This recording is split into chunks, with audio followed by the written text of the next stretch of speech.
just a yen cabo view. They are copy I get to me. Ain't me campaigner. Min didi obia tem. Min kasa ntia obia. Min didi obia tem. Min kasa ntia obia. Min bo obia dimpo. Min bo obia dimpo. Min chere my drink keke. I'm a delegate. Not delegates. Umwaye. Who did you be at them and there? Then you know, friend say, Brane, where campaign, Obeba, Omba, 80 media, Senka ukuru ni mi anka ope, o boyfriend ni mi anka ope. Wo sa maami we, wo me wale wo ba wase ni mi anka ope. Wa kunta wo nua ni mi anka ope. Wo enya mi kunu, wo enya mi girl, wo enya mi ofase, enti na wani breme no.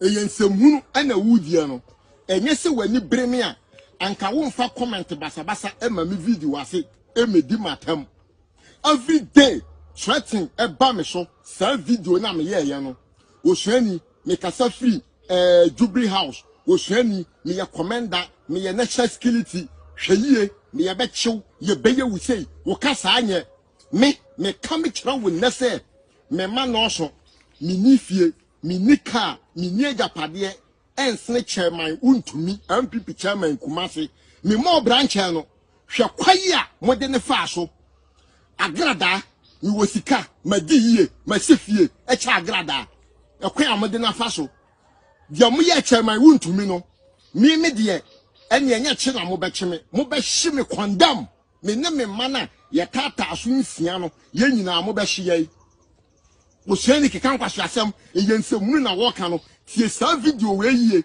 dia mu beye mi bia mo nya mi lumba se efie chi ni abofono afa di osuani mi wu a nasa ye tigana ha ana nipa di matem twa madapa se me ye MPP ni me ye campaign edema MPP enti campaign na me yenum ana His Excellency John Dwabrem Mahama ka se na nado eye kromfo wa wia ganafo na wano de wo ba obeto koko bag 75 million ana me resign free MPP eba NDC ana me to aba e ma John Dwabrem Mahama nuntri ana me poza edigu koko so enso Mrs. Sanson na me digu koko na se said ye be ya anonomo man go out na entere bia ye be ko national delegates conference so honestly person take a decision for the presidential arena yenye bi anyantu omsi yenye ne ya enti ye meeting no enema party ni na yanti o the only thing that everybody is talking about is the presidential primary the 31st. Meanwhile ade here is not the date of the election but those who are going to be part of the electoral college and only here I was one of the few people that committee no friend me say oh me propose am the buy no o ma hwe ye pa na ade na me das ti o wa kai me say ade o ma fa ni na che say ade ma dwene ho pa say ye de bebo part oh o ma accept former constituency chairman former regional former national former MPs former ministers former DCs ni na police station o mo do so ho no mo ye adwuma e ho de manti ni ye di me sorry o meeting na mu say tina manti ni ye ana say o mo say oh yeah progressive expansion na ye the two become e mo say two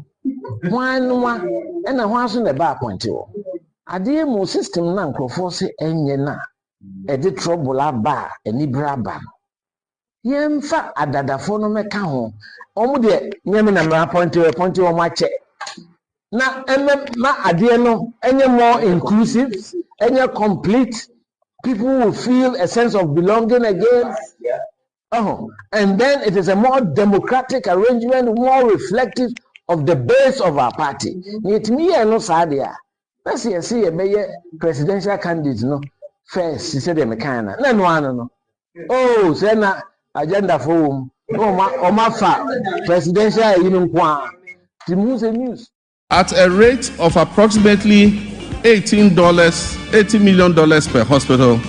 This $400 million spent could have completed and made operational at least 22 of those hospitals. Mr. Speaker, I have tasked I believe that the money should have been focused on completing a number of hospitals and making them operational instead of spreading it over the current 111 hospitals. On OTEC 102.9. Mami mawaha na memo akwaba. Mejiri so obo ade adom ti bibia ye okay. Ene eye bnada. Eye agas bosumi aye wura mu no ana ye wo mu no. Ene ne de tosu dumienu ewa fimpimienu ene aduonunum ne mu. The 12th day in the month of August in the year 2025. Meaning the cash Dwabrem Jumadi Sunia Yasin Konya. Shannon says Simano Bako Dumiano Bapa Yanomi and Sound. And some no dosso, ya de brel, ya bon boom frete, ya besanimukuha, ewaha, if it's a distress no, and 70 baby guha on. It's Billa Radio Crowd, medium life for Spain na GN Radio and Sucrum, Ewa London, the Burremo UK Monteso, Apartment Radio, Bar Radio, Amansan Radio, Brainy Radio, and the Sahara Radio. Kings Radio ni worum television and Sucrum wa Paris, France, Abruchimemu, Dachima Radio wa Denmark, Rakus FM ewa Belgium, na Sky FM and Sucrum ewa Columbus, Ohio, US Abruchimemu, Dwabrem ewa www.otecfmghana.com. So asemu fast and semu mukroje jebre Dwabrem na king kan semu nyina na ho adanso no hye no so se obetumi tie en live ewo tune in app no so na Facebook no social no so betumi Dwabrem na wa Dwabrua YouTube no so na Dwabrem a OTEC 1029 FM OTEC 1029 FM ana brada Bomadina na fa WhatsApp voice note share mo 0505225578 0505225578 and some do so enra ye maye muso no me boso kire o send pipi amanyokuo no eden krata beto montre se o matwe wonu ho afiri eye Tamale Central by election no emu ye de munsem ebebreo na afi eye omamu ni nyina so aban ahye eye da ade ato ho se Ghana mpanyimfo adehye ya wonum ho ka ewo helicopter crash no emu no oma hyeda de ato ho se onu ebeye ye ade ama wonum nyina kama omso mbeye ye no ama chese obi akon abeto ne yam se de ebeye obi abehu se aban e na afa nhyehyɛ na bɔ ne ho so na mti sa asem nam se na yesu ye obi ye ne kama ne obi ye nya ne kama nzo yo yate na aban ade ba ko ohia kese pa eye Ghana de hye wonum ho eka ye no wonum ma omagya na kire na aban ade aba betu dwa se waye nhyehyɛ ade ama wo monti aban alonche eye educational fund ade ama emofra no se beya wonum school krom because ebi mesusu ebi mandru ba bia ohwe pilot ya na wotwi eye helicopter ya ne ba kitikiti busumi mienu onru ba bia na science echia bai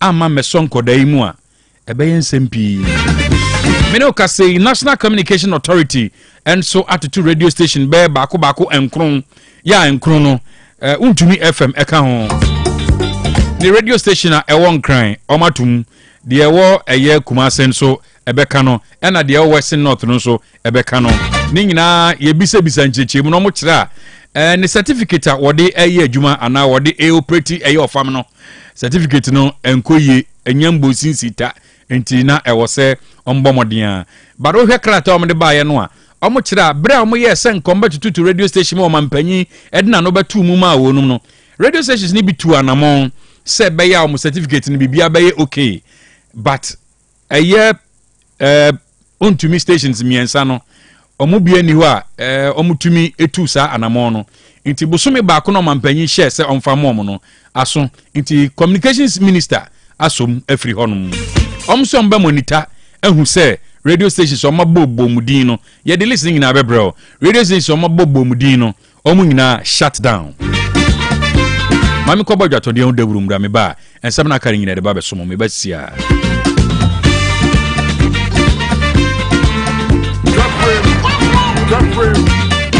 Mami money adwuma udan ya ye afe. Mira medase. Na esomoye no na aka o. I know the anyine ho maame. Aha dan a ya boso fefefe nyina. Eye Donima Steel Complex ahunu se. Etoda enua ye de boya dan so no. Eta hunu anase mpo emuta kokko a. Eba saa na dan ne nwunu. Enti odi DSL Alloying Steel Trusses. Enadia ye de go dan so aba. Eda bia utumi di go so. Efo ena enwe na achen. Enti se odi DSL Alloying Steel Trusses yi ego dan so wia. Na odi Donima NMK Premium Roofing Sheets. Enchansen aboso aka ho. Oh, na chese adwuma na NMK Premium Roofing Sheets enchansen Donima dia ben. Ye o ma hodo. Ye wo NMK Lawn Span, Alloying, and Governance, IBR, and NMK Nails. Emu pia nso se woni sika Donima e ma otua ne kakra. Wenum ye latest producer Donima diaba abeka dada ne ho. Enti me nkɔ he. Kwasafo YF Junction, Obenjiare, anafre 0244 126625 and 0540 101 555. Donima Steel Complex. Bebia at the power F1 no. Apomodin mapade enoane Hepa Plus mixture. Apomodin mapade enoane Hepa Plus mixture. Unia, Pavi, and a black smokes mixture no. Malaria dronana. Anne, say nam sa. Ubeje the same wife nina ye tested positive. Ya num bi no. Say a malaria morning nina. Am yina negative. Adie ho. One ma ye Hepa Plus mixture no. And what do we aba. Sentia. E was our immune system. E strong de bia. Enti Pavi e support to immune system no. Na plasmox no so e tu malaria no gu. Malaria symptoms. E te say etipaye, afiafie, wonu mu atoɔ, ahoɔmmerɛ no sa. Achakura 4 days na Pavi and the plasmox mixture. One no e tu malaria na se kura. Anya sa dia ko hu doctor. Fra 0542 778572 and 0542 807907. Magie drone di pa. Pavi plasmox and Hepa Plus nina. A painful about more manufo and kwada woni mfie du mienu kan. Our pharmacies and herbal shop. FDA aje edwede nkra to yatum. Order 4. Utwitwe wosi a eya moja fi wanu mo ba na unum nsu a enwuna wo se ekikime ana ahyemese eya na niam bi hyehyehye sentem mfifi ho se bi hyehyehye ho eya na enka efi wanu mo ba ti wo kaso bi ho na otwitwe ni ti kɔ na chi ana wo se bi ebu ana etu ya pese wusi na pese wusi gold silver ana mpo o pese the braces egu se so ana se wo de ne ye wo faase a wo pese yiyi efi ho de ma wo. By Grace Dental Services ewo ho de ma wo eti fa wonum ho nyina bra by Grace Dental Services by Grace ewo Kumase Breman DVL ne nchen pe ose kwadwo area wa bibia ni amenkasa 0244 97 68 05 0244 97 68 05 Yedamase Apomodin mapade enoane Hepa Plus mixture. Pavi plasmox Hepa Plus mixture to malaria na se kura. Sweet darling, my beautiful baby. Hepa Plus mixture ye busie ya no mama hoden aba. Busumi pini menti ase me do. Tie Hepa Plus mixture enya adwuma ebe ye woni padua no mu no. Afie kura na ebe ye onwanwa mo. Eduro ye ma general well being. Ebusua pomodin ho hia me yie. Esne bibia. Enti me ma no mpa fie ha. She wo ye Hepa Plus husband. You the one Hepa Plus husband, and you also we Hepa Plus wife. Na abano Hepa Plus mixer. Magie drone di pa. Pavi plasmox. And Hepa Plus nina. A pin for about more manufo. And kwada woni mfie du mienu kan ho. Our pharmacies na herbal shop. Etufo mfre 0542 778 572 and 0549 297-463. Hepa Plus mixer. Mapobudra mapa. FDRG edwede nkra to yatum. If you have 250 Ghana cedis right now, it can do wonders for you. Chairman, Fabeji, it could turn your tears into joy in the Access Bank Fakitwabeji Kesiye promo. Madam, Fabeji, it could get you up to 50,000 Ghana cedis cash prize. Business owner, Fabeji, as a student, make transactions with your Access Bank card, and that could get you Spotify and Netflix subscriptions, PS5, iPhone 16 Pro Max, and more. This be out of class senso. Fabeji, you see what 250 Ghana cedis can do for you? And Gasakra. Fabeji, it's the Access Bank Fakitwabeji Kesiye promo. Deposit a minimum of 250 Ghana cedis and its multiples in your new or existing account and be on your way to winning a share of the 580,000 Ghana cedis in cash prizes and other amazing rewards. The more you deposit, the more your chances of winning. Promo runs from now to September 2025. This promo is in partnership with NLA on the Caritas Lottery platform. Terms and conditions apply. Access Bank, more than banking. Miss Chania Disaheba capsules. Madame Sieni. Hey, and to what in Japan and what's the said Disaheba?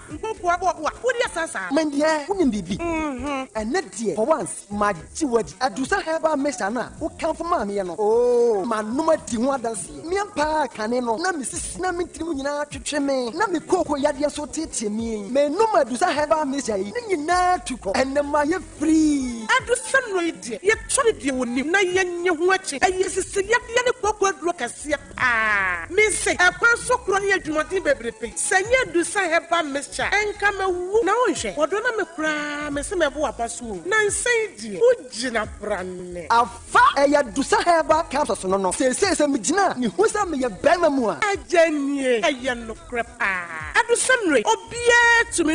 I just a painful. A battery I want for down for anyone I wouldn't fit to me. Come on, say, to phone out of phone call to say about Santa in the clinic. I was swimming macro. Go filling station down Wemu. And the swim Pentecost I saw down. I feel I have a shop in the pharmacy PM. 0500 110 115. I do say heba. Adeshemaima Valley View University suapon a agye din na agye hini wo man mu watete anim defo bebre ya wode onim de eboa wo man Valley View University etete ma woyemu a enti ba bia wode certificate be kono ye so wo so achechefo a wonim de na o se ni ma de kire ena kire de suapon mu Valley View University kire de sua de edidi suyi MBA Strategic Management, MBA Banking and Finance, MBA Human Resource Management, MEd Administration and Leadership, MEd Curriculum and Instruction, MPhil Curriculum and Instruction. Waya postgraduate diploma in education. Ne nyina waya no kwasi adanko a. Waji first degree bia. Say eye first class, second class upper, any lower nyina. Wasaya BBA Human Resource Management, BBA Banking and Finance, BBA Accounting, BBA Marketing. Valley View University eye top up Emma HND holders. Eno kwasi adanko a no kire wade. Waji SSC yabodin krata. Na SSM Maths, English and Integrated Science, Wunya Grade A, Ecosi D, Wasi, Abodi Krata, Maths, English, Integrated Science, SSM Wunya A1, Ecosi C6, Sa Necessa we electives non so ye. Waji mature students, Necessa wadi free in fear Jonunum Echo, Waya BSc Nursing, and midwifery, Waya access course, Emma Wani Okuta Hack, and NAC. Na esese wa ye adwuma ben fie miensa na wo an no so eye adwuma. Valley View University ye wo odium ye ben real line no obetimi afre ye wo 0265818266 ana say 0244786372. Valley View University suapon mu okunini no no.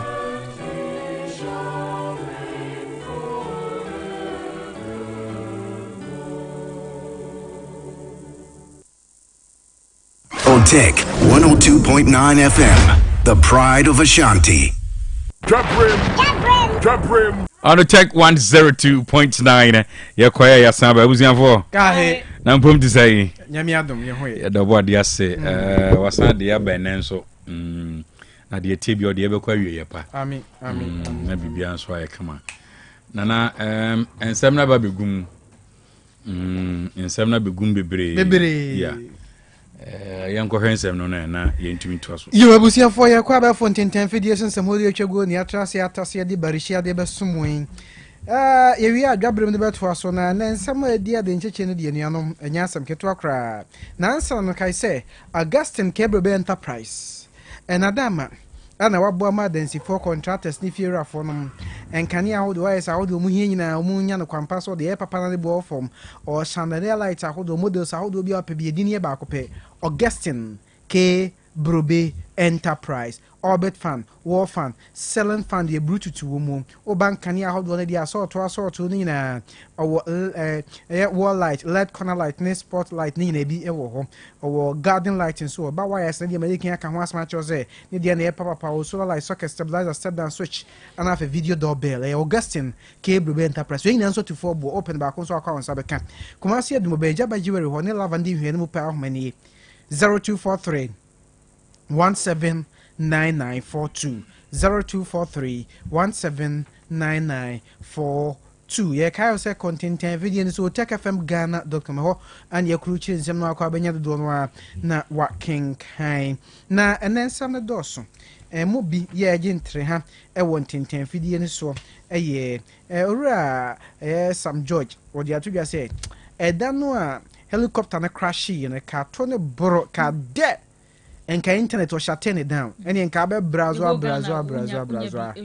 ka unya internet no hu de ekwo so won tenten fidie ni so eno aka ho asem say na no den or two internet savo no na go two say be ya content fidie ni so won timi hwe ne ma wo so e de ewura Sam George communications na say na nka manfo atwitwa ayutwa ne obi a ko bie ya no ko betine ka me ka say de na manfo atwitwa ese mi ntumu forever Africa na nka man for time mama tumi editing you know ene de ura Sam George odi atudwa na eba ne o kire na adwen ayo enkrofo se asrafo se nioma ne academy be yadwuma no mo nhede ne bisa ne no aka bia ma deputy director general de cyber security authority Dr. Jamaldin Tonzua said the atudwa se nya nokre o se asrafo no aka de pa nye se we yesi ne nkrofo be fa ho e de aka nsem a enim say was so no kan sa de no say enkoyie na na say enso ya o say no kure bi o mbia na betudwa but o say de bia me ka just security issues there ye o kwan ye fast wire handle security issues inti yan de ema emu a yan ye kunchi nsem no ha na ekoto eye intentan so a ma hodo so kan o me so say ye gina na so na so beba no na ase no ayesefu but o say ye tumi kan yi say de be ya amama foforo so be hu say ye gina na so yana na nsia na o mo kira tobi ira ya kudi digana fo bi nsem a national security for ya na bi ne o ka say ye tumi mu etu no hu nkonta no enye Ghana ye oh ne Ghana ha ya no mo de report bi security say helicopters na bi adwuma bi so nya adwuma bi so ya grande no enye ye na afia dey but ye be hu say de ye be kan yanto aso na meto aso dia National Communication Authority NCA ene ede enkrata abamonchen so krata wode abai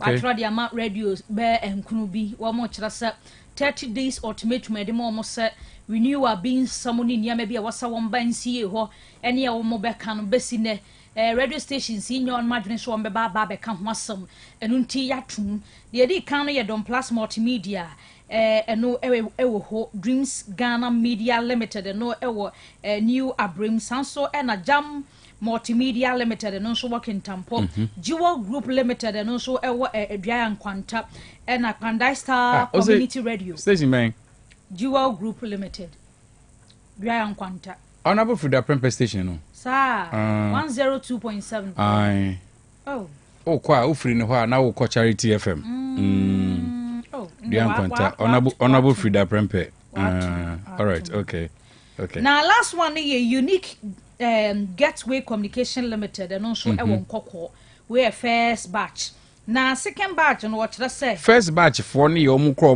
tu anamon de omu dikan ye bi omu ye bi na omu antumi omu anya de me baba boy de omu de omu ntu anamon kra 30 days no kra de oman show up into omu show down wa ha de kan ye untumi Multimedia Company Limited 95.9 de one kan no and untumi Multimedia Company Limited 101.3 Kumasi de no Kumasi de no and untumi 101.3 Tapra de enti on records untumi stations miensa no Tapra de Kumasi nkan ni nyina NCF atum okay no crowd o mo san de bibi kan krata no na krata no kan bibi say or say whereas many of the violating stations took steps to remedy breaches during the amnesty period.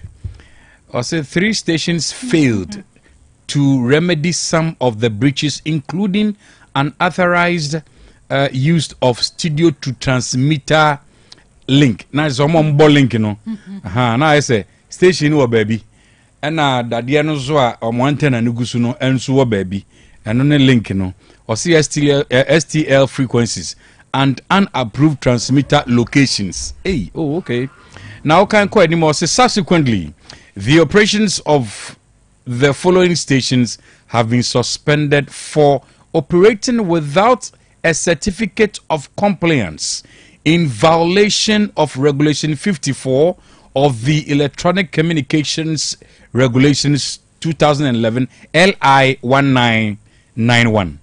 And on Odebobo air stations nidino. Now so I'm the 2 and more crown. Say baby or mount to a link in a crown bono and also as a tiamra. Minim say we dear saying ye be a minim so me 2 and more. Yes, and I quiz Casem, meaning saying ye precope, but they will start to do something. Yeah, na yet was so ever had dear. You're John Dramani Mahama. Ya will know and a Ghana mampin or Cassadia too just said, 1 more, a nipa and watch, and a watching in our tree, 1 more if you yayano. 1 more, I will say a day for 2 be true. San Quadam and Quabase, a Quadaben in Beco school, ne paper free moontina, si Cassam, send your money na.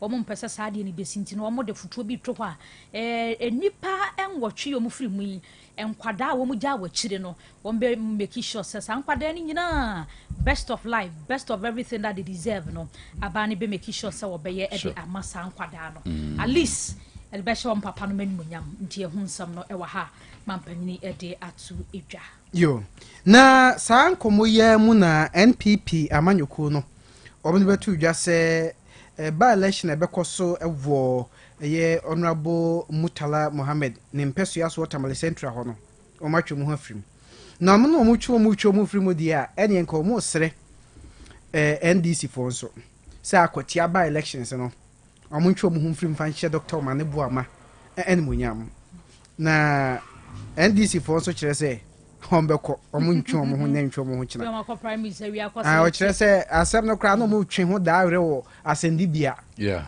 enti the ne so see we nties enti munya ekwa omo MPP for ya adwuna enye yi NDC for no big ka say MPP for no smart omo se Tamale Central no omo twetwetwe kra omunya emfa enti na omo ye fast hurry up na omo de sakrata we Adiaba. Because someone is at Tamale Central there. We push Adiaba. Massa. We easy papers in still. And ya dear on Menya. Into no my hurry up. Almost my Justin Kodia Kruya and all the crata we buy. Justin Kodia the crata we buy most them before. Why are due? Then so no as I am not to go condemn no son set a friend. The end to us. Now.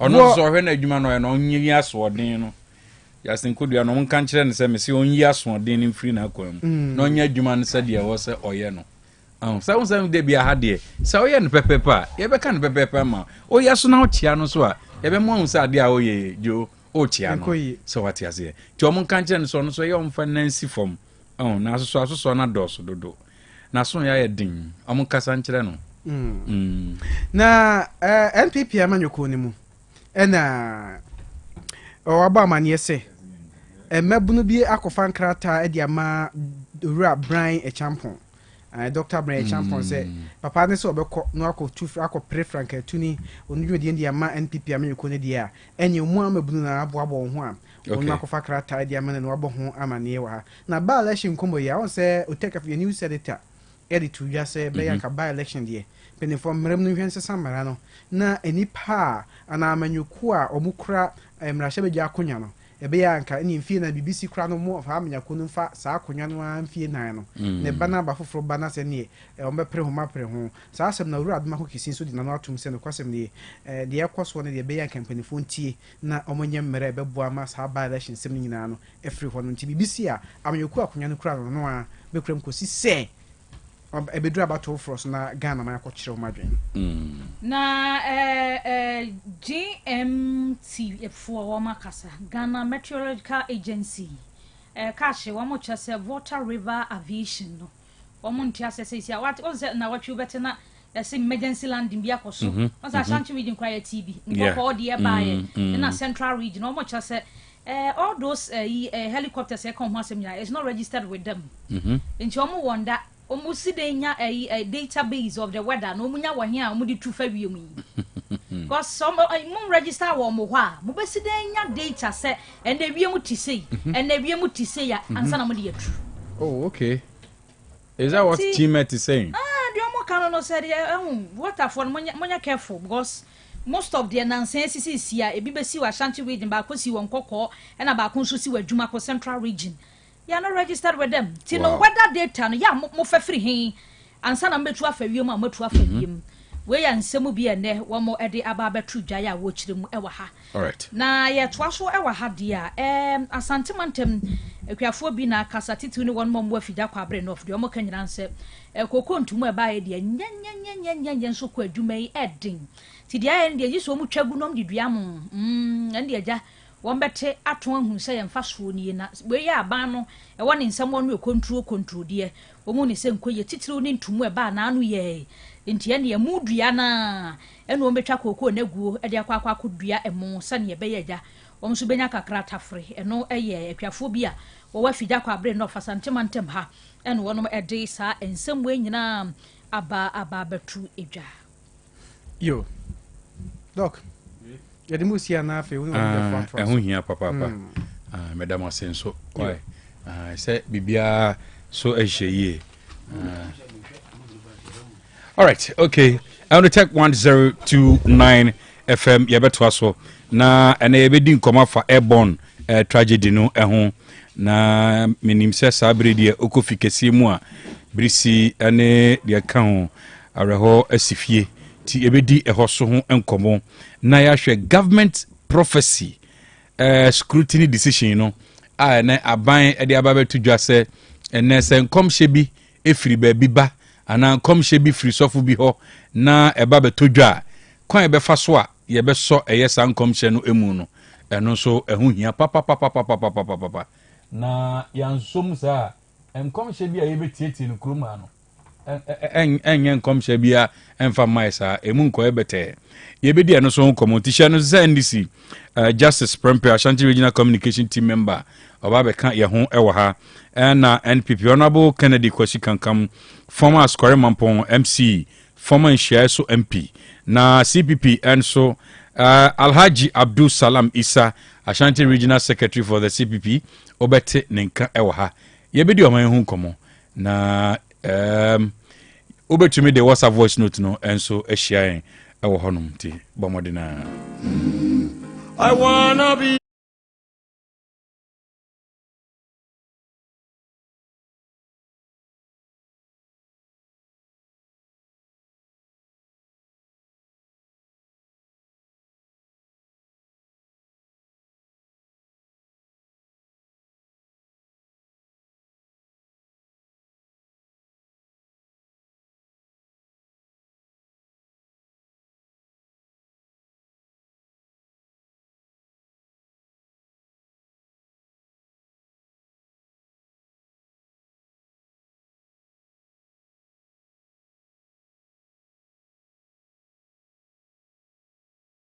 bia no timi bomodin boguram na mene Dr. Eben edi enkomo na otese mene Dr. Eben ebedi enkomo dia ene na wa wani tua eno ane Hepa Plus Pavi ena Plasmos mo ya dog mo akwaba ya dog na mpom te say yakopa dom bebi ekoso kama say dia wa ma dance no chese yanka sakra na agi ensem yes say be ni yes so every kra na still tataye adanse die achi sa cause no anso ne ebenum pa no an ne ebenum ano ne ebonum sisia na ne bo ne nsesan okay 20 na okay all right ma obi nkan bi bia nkyerɛw okay ukọ drug store pharmacy baby etwen udru hodoma na enye easy so bi kra be ni say because for the past 7 7 to 8 years. You try to do it 10 7 years. Yeah. Obiani wa ye bibidro Ghana obeye sadie no. There be obiani wo. Yeah. I just say ebenich. Enuntina bribiani ma yetifu hu aduro no. Said de ne bo ne tie. Obi amfa nko hunahuna. No pe na me kan wa ha se opanyin bi ofre no se obi otone duro 20 cities. Yeah. Okoyom so have a plus na sen ho ye din enti no ne bo no asesa no se enso doctor no baby o kire mu se aduro no bo ansesan 20 no a 20 na sen dollar ne so atinti have a plus economy e bo ne ansesan se bo be sesan na won team free Dr. Cash ho a na say the what bia no unyantie ansesan de tia na dance no so ba na ba dance de jayo menstrual issues. And day in day out doc na me severe menstrual pain. I'm for to chase him can I confused. Obi share obi to no man nipa to pa yourself say kaminya nsuo o man nsuo aseminya to fire na. It is obi a mehia ne bia impofre mehia no say obetu anom to pa ne nsuo ni nyina afra. Enya hwe. Yes, why mix yeah mixture no. Enti adanse e ba woni afichi komu hawo. Doc na sebe ma ya sebe me pa sisi ejai. Doc na me menses na emayi. Obi dey 2 days and 3 days. And esa afo ni na flu kama. Doc na me cried after family planning no. Mfie be me ensanie mfie numuni or how upon or how and so enemy hu sa or how ni nyina bio. Doc na me ti ene dwa me king Hepa plus pavini plasmos enemy TM ye nyina no ejai. Doc na me mo ayi Dwabrem so sra de tambone no pe no bi bo morning show host abaso say otie no compare Hepa plus pavini plasmos sra de tama na agene ni padua boso tano so heya ene wodi adanse a no ankasa akamfo o se doctor na ankasa run a lipid profile man o hwe enema a drop significant kill cholesterol ha ben enema ni nyina ma bibia etumi ay kama obi ho no ma o se ni truas na etwe no onya Hepa plus no pani bi nom ye no bibia ejai ene yi se o te se obi ka Hepa plus a ete se romani kanyankopon obi the question be ma ye be wi am de be ma wa eja nyame eja nyame oba ene nyame hom kronkron but Roma ni be kan yankopon mu akodi 3 ni nyina in one nti so tese obi aka Hepa plus o kire Hepa plus pavi plasmos na efie some yes nti so obi ka Hepa plus na wa ambie mu a wan kasa hunu se eye miensa o ka ho asem nti yes be bia oti en kan fi bia o take fam na woti bomodin se enne brande die obekwa akwaje Hepa plus o pavi and plasmos na oni abusua ni nyina nso a benefit won me de me personal line chewo bomodin frɛ na nkomo bia pese die no ye ni wu ha oto no de amane ba obi kura pese ni nua bia usua adwuma obi ba o sukuu mu obi yare bi na etete no ana ne dofo bi na nam ha bi mu obenom ne sei aduro no beboa na aduro no kura matese ye de kodu tu akiri menye ne sei kubensuo no maye ne sei matese Dr. Cash kura ka se otumi ede mixture no ne capsules no fra ye ne sei that's right ni nyina ne se obefrɛ me meto me bo ase akirichiri mama wo me number is 0542 77 8572 0542 77 8572 and 059 13 67 898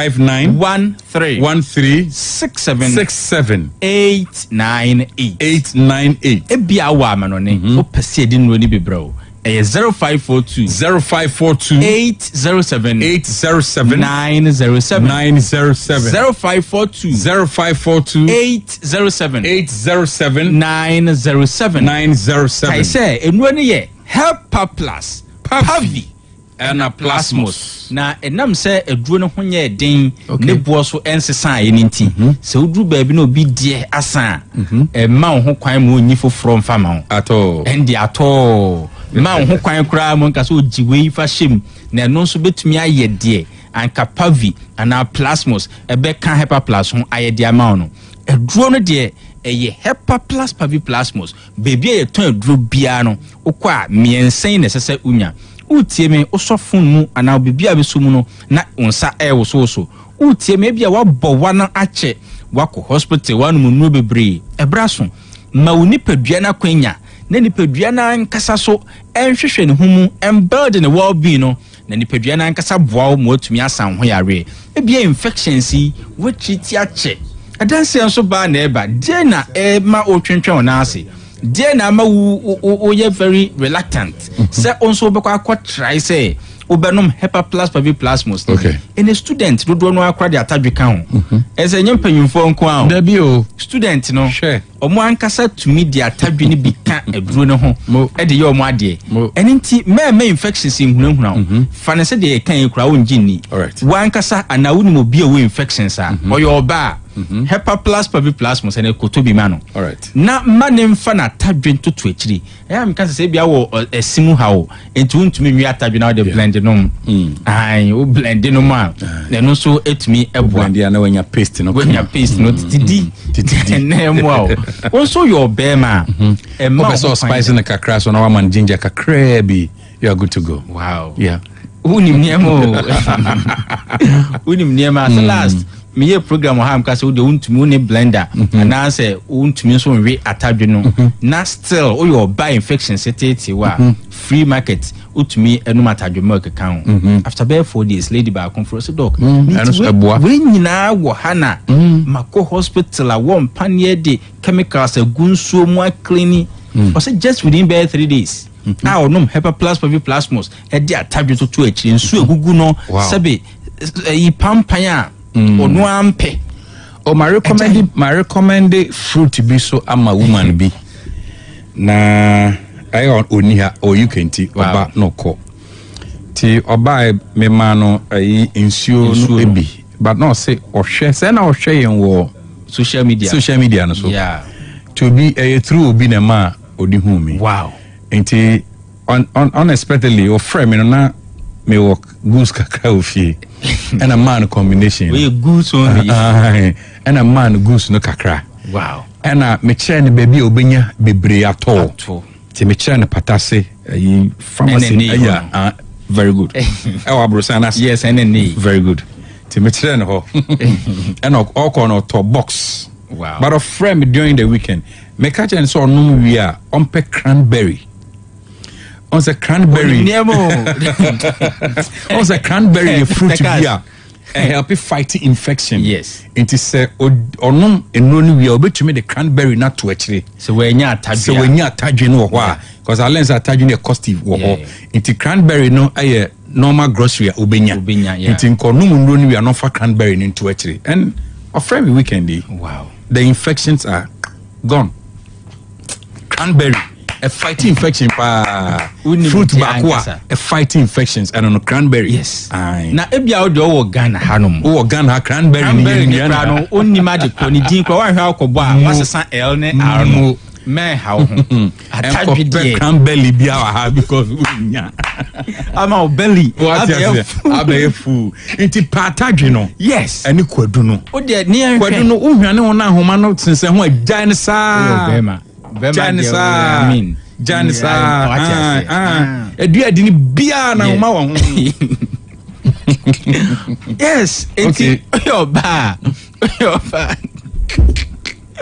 yo ba atadwe wie de mane nko yes wa pick we ni nyina o wa ko mix ni nyina de atoto akiri o mete ne kan po kromo hepa plus pavi and a plasmos yo ba mesro fanese woni infection that's right o de fanese ya rebia ni ma o ma su no nkosoa enye obaesu that's it because e dey obeko program washroom obeko e dey obeko ye exposed to how be adan na opeso twenyo how mpo ansana hepa plus pavi plasmos one no at least yeah and can what be about the fact tadwe ni big to enye ni nyina na Ghana Health Service beba be ka ho akire wa ansana otu ho na mo ma wo ho ni kan nye den mo hepa plus pavi and plasmos. My personal lines in 0542 77 85 72 72 Kwajibinum Okay. 0542 77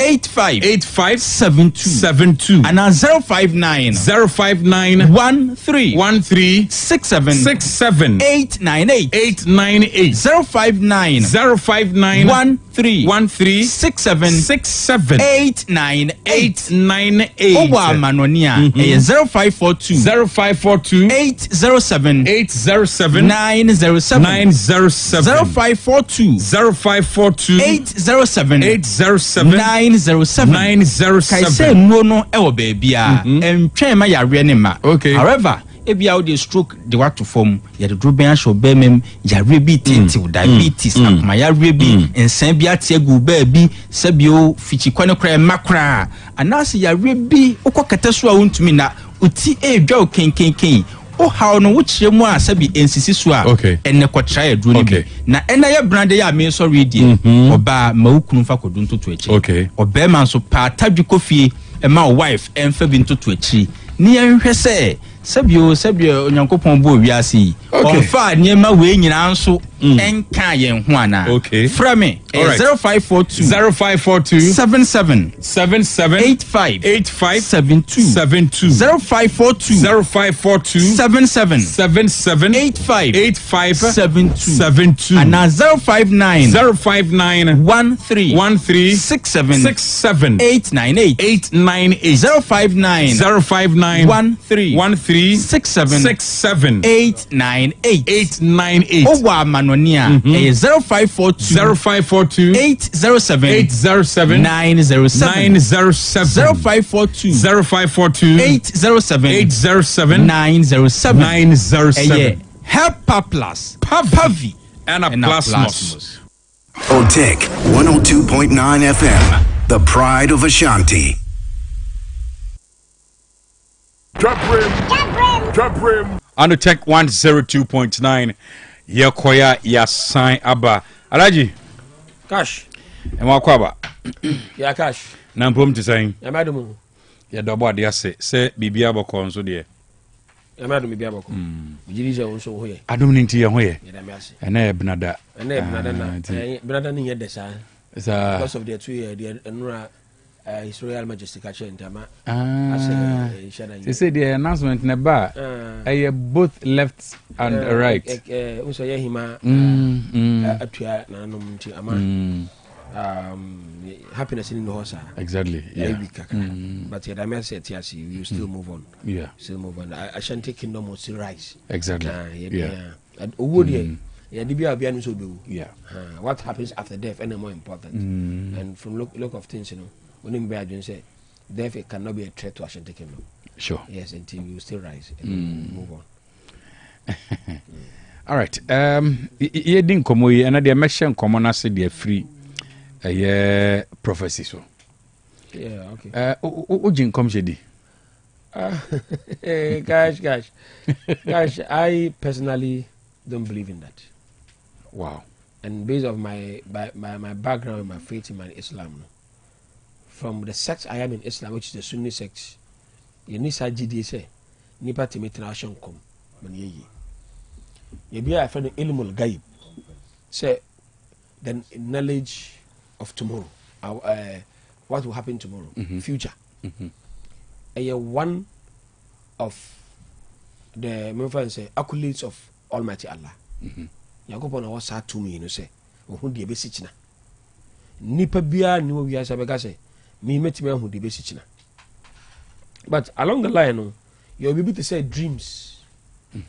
Say oh my dream be a look so bad or so good and to be bomb by say yakopon man maso ana my yakopon man empare me no wo. But say nipa betina ga say many yakopon aka say yakopon because per Islam faith, after the exit of Prophet ﷺ, I did a revelation from God in your view. Yangopo ekasa through the prophets. I want to identify say me prophet. Apart from obia no be. Commissioner Muhammad ﷺ echo the followers from Abu Bakr up to whoever becomes a Khalifa. Obia no because me Yangopo ni me akasa. And Yangopo reveal bi aba me. This say bi aka say emre bi atwa mu many prophet or ka say me kyerɛ me aye prophecy. And never but say nko me akasa de bi no but in my faith as a Muslim so we to be catch so media more prophecy na bibi be si o china no chinchin in a real Islamic principle no it is not acceptable but say obi wetin interpret dreams obi instincts but akasa channel any other day it is there any here natural but so mame kwa homa no so na memra na mene most reverend Joseph Osaibonsu including komo Bishop Emeritus of Konongo Mampon Catholic Diocese osan former president Emma Catholic Bishop Conference sofo bacho temenka memo ha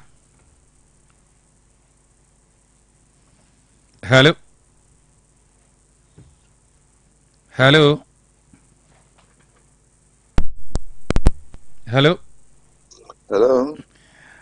Bishop Otemeka memo ha na me pachon pom ti san nwumre yo adamradum oso adom ninti yenso ye ho ye obi kan se Christ nti da so ti ase sanity na OTEC 102.9 was Santimantam na awia political show so ne di nkomo ye fresh show no Dwabrem na ehu akohia se awia so ye be pusu opono no na yetie nsem yenya ensem ba ko mienu miensa bi pumasibre na sofo mami mbisa se oji nkom hyedi ejeni pakura wo hye nkom no ejeni pakura so ene obia na be hye nkom amagedi nkom hye se o bible mu nkom hyefo o bible mu ya omiekofo a Nyakopon ena yiwo mu se wo no mumra na mumma ina djuma wo mun kasaba Nyakopon so e konshini a djuma titra wudie no enso kasaba Nyakopon wo ka Nyakopon asem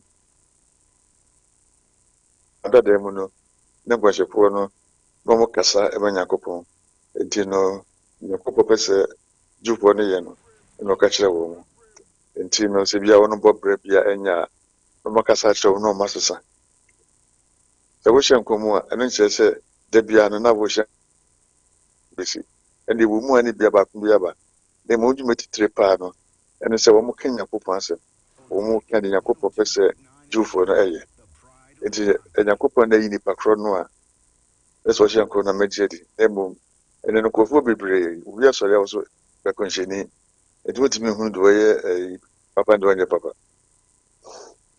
ehoni asem no na wo ka se enkomhye no ejina nipa no a wo hye nkom no na obeden se nipa ya wo hye nkom yi enkomhye efiri nyame ana se emfiri nyame eno ne asem no ene asem no because se o man yimu yankofo bibra onso mo hye nkom me kwanhyefo enso wunim se Yakopon na yi wo mu ana wo mu a no mo do mo pe yesa na de man ya tete ne se nkomu a wo mu hye no ya na ni nyina dodo no a boni be hye akwai negative eche se na we eba bewu we ba be si we ba be yise enu nko a nkom no mu ehye wo mu kata nkyere amanfo se bia mu sesa bra mu bo mu mo bra pa munye we wo mu dia ne se do 31st December no ba be hye nkom Yakopon se esafi mu eno hinkesi we bewu na so mesi bewu eno no se yesa na chese nkomhye no na nya depa so na abra wo hyase na wo kase ejina nipa no a wo hye nkom no so na no na opa chese papa me pa chese se nipa Yakopon ena yi no dia eso kan no ene no adin so be hu se obi a wo hye nkom no Yakopon na eyi no na wo no do ni pe that's the issue. Na ebiomo no enra na yedi nkomo bibiri wa ha ema me kasa se de minimil se chiro konkro na kasa se Nyankopon dan na dia na wase no sana chiro konkro no kama metiase na mprempi no eya na nkomhye no eba no me hu ne entiase se eba eya na ewo solution ewo nso anu bi ewo ho ana because said ya uchire na nse obo yesi o asemesi we beto we besi wa ha esia aya na eni nso anu Bibia de Nyankopon so ho. Robo so e konhyeni no ho se ebia bentin ebia oba bewu enti no ozini pakro no ba ne ho oba no bompa ye ma no a eni bia wongu. Eso so no enye nipa wuni owo anu odro. Nyankopon nenim eda obebewu. Enti nipa no mra so a we de nia obewu. Enye se wo bompa ye ma no no. Je nipa no ongu. Se ni mra so obako. Nyankopon na chicha mu bi se bia kwasi ana adwoa edase na abako. Eti koncheni ba no beka kire wo se o mahu se bia ebusumi nyensa obewu ne mu bra na me mompa ye ma na me nso ano obi akasa wadada. Robert ma bompa ye se bia edipa no ongu. Na nkase bia mpa ya obono nti no edipa no ongu. Nyankopon na ahyehyɛ eda obi abewu. So eti ya na etomo dada nkrofo na ebehu se bra na mompa ye ma fa se bra ezikasi bra na mompa ye ma eto da na koye na da. Na ɛyɛ na yɛ kasa sɛ ɔmhyɛ saa enkom no ɛyɛ na yɛfrɛ no black prophecy we bewu eja beto ha aha behyehe busumi we say ni besi but emprempi no mo kanso a ebam does it really mean say ebam sa no a ɛyɛ ade bɔne no emfiri Nyankopɔn ana sɛ ɛyɛ sorcery bi ɛnom de yɛ adwuma no mese menye sure say de omo kan no ebam ebi okra no a omo hunu se bibi sa besi abra covid eba omo hwan wotimi kan se bia bibi say eba efa no covid and efa no corona and eba adro we na bitimi da so ano enye no kre ti wo ha omo timi hu se sibia sem ni siwi a afo so omo hyenkom na kwa ba pe bibi aka to justify it to da na ko na da ma me fa we nya mfanto te se yenka abusuafo yaw te se akwanhie ya esi ye ya na defense minister wo mu sofo ba ko ya yeti ne din e o social media so a o kire se o hyenkom no before e mo ka kire defense minister se wo mra mehu no nti san kom hye ya ono hye ye a de na bamu no doesn't mean say efiri nyame anaze mfiri nyame menim bebe efiri menye huta mo hyenkom no se enokre kwaso wo hyenkom no a onu ni tumi se ebia se ne ba besi no besi ano enipa no mra so a o de ne a de ne beti ahwe so ho do huni ya nche se o tumi yo de o kono wo kra no a ebia ke nipa kro ebia ke nipa kro ntu kwa no de but mamili se nipa se o mra so anaso enso na enso enti no obi ka so e konhyeni enti no obi tuma bompa ye ama sade no ensi nyakopa na jiji bibia papa na me pacho akwankyere so ntumi mani oma ensesa sesen akwankyere mani oma ensesa o se ni ebutuma tu before se bia e bobre ye anase na etweda wo mu se ene mehu se bia wo ba bewu enti se so ma bompa ye ma wo bia ewu no bebem ene betisa eno no ya na emadum na kakra so to de bia na nya no nko an wa ese obeto Florida water na wapenchene abode no kakra wapanka twade kakra de begu nsuo mu de bedware owi abebo waboso afode kakra and so be hu answer date ye share no na so otiase pepepe enti eya na adwen na koyesa kwankyere na wo ye no e na ama ne oma san na chi sa gidie na Kristofo nkozo anya na baby Nyankopon ena wonim da obia bewu Nyankopon ahyehyɛ sɛ edase na obewu a to Florida water to New York water to bibia umenso aboko to de so isofo na kwachi na bude bompa ye manipa no se bia se nimre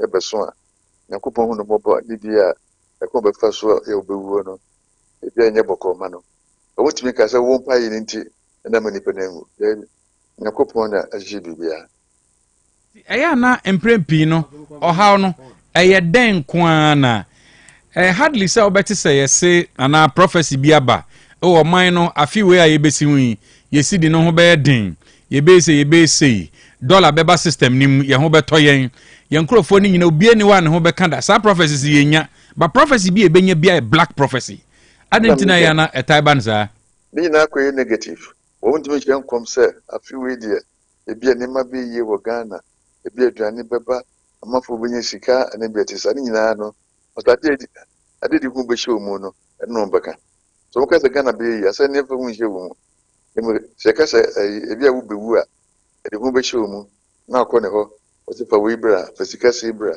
ɛno ɛna ɛte sɛ kɔ so ama pii no mo de sika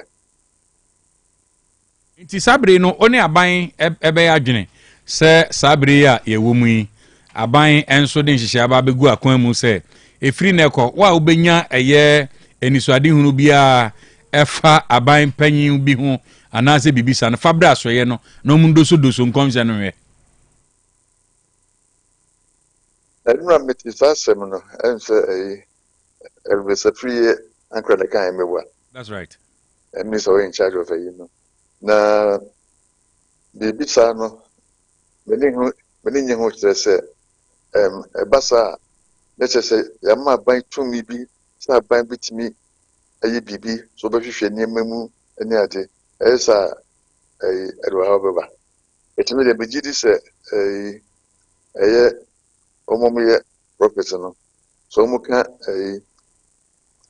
Pentecostal Charismatic Council ho a ɔmpanimfo no mu hyia no mu kyerɛ wɔ mu nneɛma a ɛwɔ sɛ ɔmo yɛ anyɛ saa ne sɛ biribi akɔhyɛ aban sɛ a ɛno so bɛtumi de ɔha aba so ɔbɛka yɛ aka ne bi Rollins abrɛ so ɔmo si PNDC law 221 na ka aban pɛ sɛ asɔre bia register anyɛ saa wontumi ɛnyɛ so wɔ ɔman yi mu ne yɛgye dɛ bi sɛ yɛde saa tumi no ma aban a ɛne kristofoɔ no kyerɛ sɛ kristofoɔ ne nkramofoɔ biara ɛni ɛfa ahodie so wɔ mu ɛwɔ sɛ amanfoɔ tumi nya ɔno fa ahodie wɔn de som sɛ dɛ wɔn pɛ eti no so obi pɛ sɛ wɔkɛ mi bi kyerɛ aban a fine wɔsɔ ɔno ade ne pɛ ɛna ɛkɔ ne sɛ ɔkɔkɔ nso a ne ebi anam akɔkyerɛ no etimi deɛ sɛ obi abɛka bibi nkyerɛ aban no ɔno aban ne deɛ no nifa prophecy ho so okay papa yɛde usi na efutuo bɛn na ɔwɔ ɛde ma Ghana man yɛwɔ de mɛka ne sɛ Ghanafoɔ wɔn ɛmo no bra ɛyie wɔn ɛnyɛ di Nyankopɔn ɛhwehwɛ Nyankopɔn mmara no ɛwɔ hɔ yɛwɔ so yɛdi so na yɛbɔ yɛ bra yie sɛ wobɔ bra yie a sɛ bi sɛ wosom Nyankopɔn yɛ wonsuro sɛ wobɛsom Nyankopɔn sɛ anyɛ saa adeɛ a wobɛhwɛ no na obi aba wɔsɛ maso daeɛ yɛsi ɔba bɛwu bɛnam nyɛ sɛ ma me so bɛkasa kyerɛ me a memfi wo ɛnyɛ adam de bɛyɛ adwuma so na mebɔ me mpayɛ nti ne Ghana fo bia mmɔden ɔbɔ bra a ɛyɛ na saa nsɛnsɛm no ɛsɛ ɔkaeɛ no black prophecy ne ade no ma wɔn mu ɛnyini na wɔn nso wɔn yɛ saa nso no wɔn mu mmɔden na wɔn mu ɛnyae so mi yɛ kɔnhyɛfo a ɛno mu kɔ Bible mu Old Testament dwuma bɛn na prophecy na wɔn mu di ɛnyɛ sɛ wɔn kyɛn nkɔm sɛ obi bɛwu nkɔ a wɔn kɛ Nyankopɔn asɛm ɛkyɛ Jewfoɔ sɛ de bɛyɛ a ɔbɛsa wɔn mbra ɛno bi ɛna wɔsɔ mo yɛ ɛnyɛ sɛ de bia obi ba bɛwu ɛnyɛ 31st wei bɛwu ana wei bɛwu ɛno no ɛnyɛ adeɛ bɛboa so for you that's a wagye brɛ na ne di nkɔmɔ anwummerɛ yo inase enjoy the rest of the evening thank you all right, bye. Most Reverend Joseph Osei Bonsu a Bishop Emeritus of Ayer Konongo Mampong Catholic Diocese or sign a former president Emma Catholic Bishop Conference and out to say menene din komo ana ba makwa ba ye nua me nua na bon to say adomniti ye ho ye na so ye ya be fa ne saa sa demosi ademosi wa something no ba ne say ya na ama nipa ne bebere aboto ye nyansa puduo a oda santima mo ho no ba mo wo anana no be fa ne ko ayakura nti obi a wo ye asante ni die ana ofira asante ana otia asante mamu die e ba ne se ya na aye boso besino ana obeto nti obi a wa aye asante mamu bia no die ye de ato besino ko ye ba panyina ana aye hima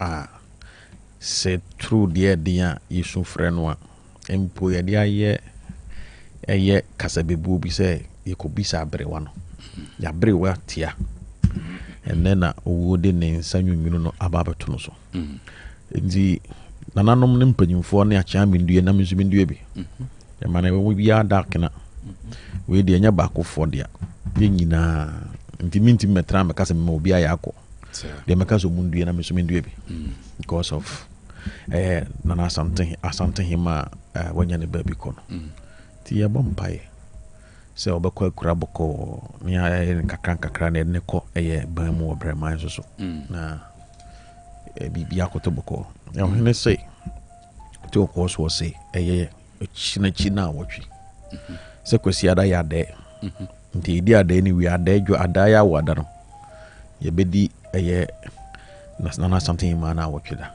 nti de be ka kire agyamfo ne atifo a omutie chinchini benche nyina ne se obia mbo amra no meboa asante yese de ade ato na ni nya no yi ayese obia beboa na obeboa na bibia akoso na ye pay abre watia e jana kwa fefe fede ne ko breman e ma ne ko gina ho mensoso ko kakane nananom ne ma me ne nuanom ho na omubo echi dom e wosunsum ja omo nyensa mapa na omasu ada ye pa na bebi o ma ne kono soso no omo nyim firi eye musio ni san mo soso sana metimi akafa medase prembe no akwaba doctor na mpem design Dr. Nyamisha pa for the opportunity asante man ye wa yemti ni brewum Dr. Mamicha na me nawasi na mencha me penny for so amabetom nze da bia me catch stations na dosu say obi jibbers on T station bia na mu OTEC 102.9 na nipa ni biti na nipa na yade ti di kan mu OTEC tifo abaso nze doctor me san catch so bia nton sensha na busufu ti tifo ti wi na mo homodi anko meja uti ti say tifo ajibro mu ti oni so che adwuma din a doctor also ye ti mama mo so abaso na mencha Dr. Frank Amakani the workaholic regional minister we say said you see DNDC anymore asante mantem no krani nyame ani mede mpuntu di nkranhye na ebre asante my dia ni daso ebre asante manyina ntianchia no na Dr. Arehosem naba Arehosem naba na eba ne si ade beka ne se Nyankopon ne dema no aso no ede osanje na ade na since mbisi Nyankopon de yimisa ne question into ntimi nko bisa nyame se eba ne sen eno ede ofano Nyankopon no ana ede enim de eye eno ye manemba ti de beka ne se ye de bibia be hye Nyankopon sa ena enim ya na se de wabo biwo nim dim na adwuma bie owo adofo no obehye yi ama bibia ede aye kama ti ebe so asantema si nyina ye kama bibia adru no enya me wa ha mefiri ha megina da bi we asantema yi nyina ye dia ti nyina ye beka bom na yakota ye na nachi na eja ade ato ye nyina ye ni ye nyina ya boaboa ne yi ama ya ho ti doctor initially de meka we hu ani acho medase alaji ana okasafa eye nkomhye no ehu wote se minisofo enso adi nkomo akasha me kacho se me practice me religion me practice there nkomhye bia nimsa so obi timi tena se ka se o hye nkomhye bi besi ochena eno enye me asam enti ade afi no gaib in Islam Nyankopon dia obi biara ba atamti aka se metimi aka che o de besi chena na or position ne ho ade question Nyankopon position and we don't accept that. Yes, we better say, oh, you're malam for now, moye kahin for bonds. No, it's not acceptable in Islam. Oh, okay. Look, Islam about Africa, pure Islam. Malam for no is tesba no. The omudi overcome on our say or the city no. It's not part of Islam at all. Really? It's not part of Islam. Look, the word malam originated from Arabic word muallim. Muallim means a teacher. Okay. So we are a friend Malam Bian, we come a from Malam because we are a teacher. The Amutio, in Arabic from Kain. Kain a Sutsia. House I'm from Buka. What do you say? So your house in from Buka. The Ote in Islam, you do a blasphemy. So I got to know being no, they have a women. I got to say, this is your feet. In fact, there's a hadith. A prophet, a catcher say, oh, because I never crown. No, what the can word year to moon 40 days prayers over Yankopon into. Wow. Because what some will be after Yankopochi. Yankopos I catch your Quran and say, on Falcon, and let me quote it because in the Laha la yuk firliman yushirika bihi or yuk firmaluna like a limensha. obi a yakoba say obi a obesom obi aka no ho onfa nchew but apart from that boni bi a betimi na chew esa oba bu musa hanso exactly enti sad na ya categorize ne say eye blasphemy I say you want to be like God so you want to obetima chere be si o chere no cherechi but about dreams are you the omoye that dream say so die you betima actually say this is what it meant so pray say yankopo be man abasa and this is what it meant pray say yankopo man man abasa that one some sects in Islam ejitum sir but so be na be Mike why juma we say next week this and that will happen it is not accepted in Islam. That is why I make say sir adi amudi by if you take reverend na opa say your Bible mu say there's a prophecies but who is the prophet and who make the prophecy once a buttress the pointer this faith interconnect among by and then because I'm for say the only shortcoming of this communique I need the word review review make it a statement incomplete because so guys who review the pastor be able catcher and also be able catcher why in a review okay you should make it complete ne say oh review awoka no e say the two Elvis Anchor nimu no afraid I say don't get ya no afraid of Mahama no afraid say pastor say the be so e bend then so jana some of anabi no I don't think that's what you're going to do. They will consult further a class of reverend ministers and these charismatic leaders. Television can only communicate anybody. They should attach with committee that will be reviewed by a committee set up by government. Now much the composition of the committee abia software incremofo sabi abosomsofo no me say yes adina me say maso dan no and reverend and Elvis Ankan na tell me say what you do because you see review is like vetting.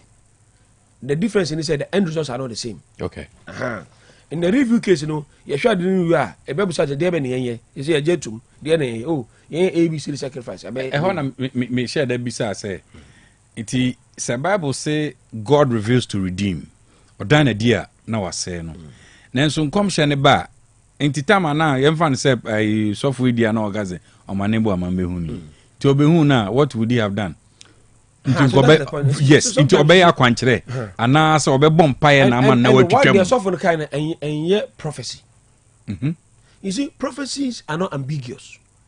The moment it become ambiguous, when there's an ambiguity in your prophecy, and you're not correct. Cash. Obey oba. You go patch obey oba. Straightforward. And a cash. You go patch say, "Ebi awa wun yan obey." But but cash, Mukache say, "Oh, me show me your day." It doesn't say anything. Say, "Be I can't say be I won't be a D." No. It doesn't say. Look, me show now. Ebi when you say we challenge open. Look, I say, "Oh my boy, obi catch cash on me show me." It you say me show because we know personal issue by person discuss it. It can be also me show go pack a beer some catch. But in that point, you have not prophesied because prophecy. When you say the content of what is in the prophecy, that makes it prophecy. Okay. But when you throw maybe say an innuendo be an rhetoric maybe say that one is not a prophecy. But guy he might be saying say because there's a problem, but we can't accept that as a prophecy. It can be blessing, it can be bad. Abaye as the whole thing maybe I say bad. Maybe I say good. Because on cash munkache obani ma say me here. Maybe I say because obani ma obey president. Yakuba you might obey president. And I say by sure by but one can't. So it is an ambiguous idea. So I don't accept that to be prophecy. But I can say the NDC for canon. Maybe I'm adding as a day. They say a man completed this communicate. They also can say a review will be done by this committee. As for Elvis Anchor, he's a liaison officer. He's just representing the president. Former to the office. On the 2 months, the microphone. Now the UMBI, also I'll get back to you. I think Akashi can that be done? Yes.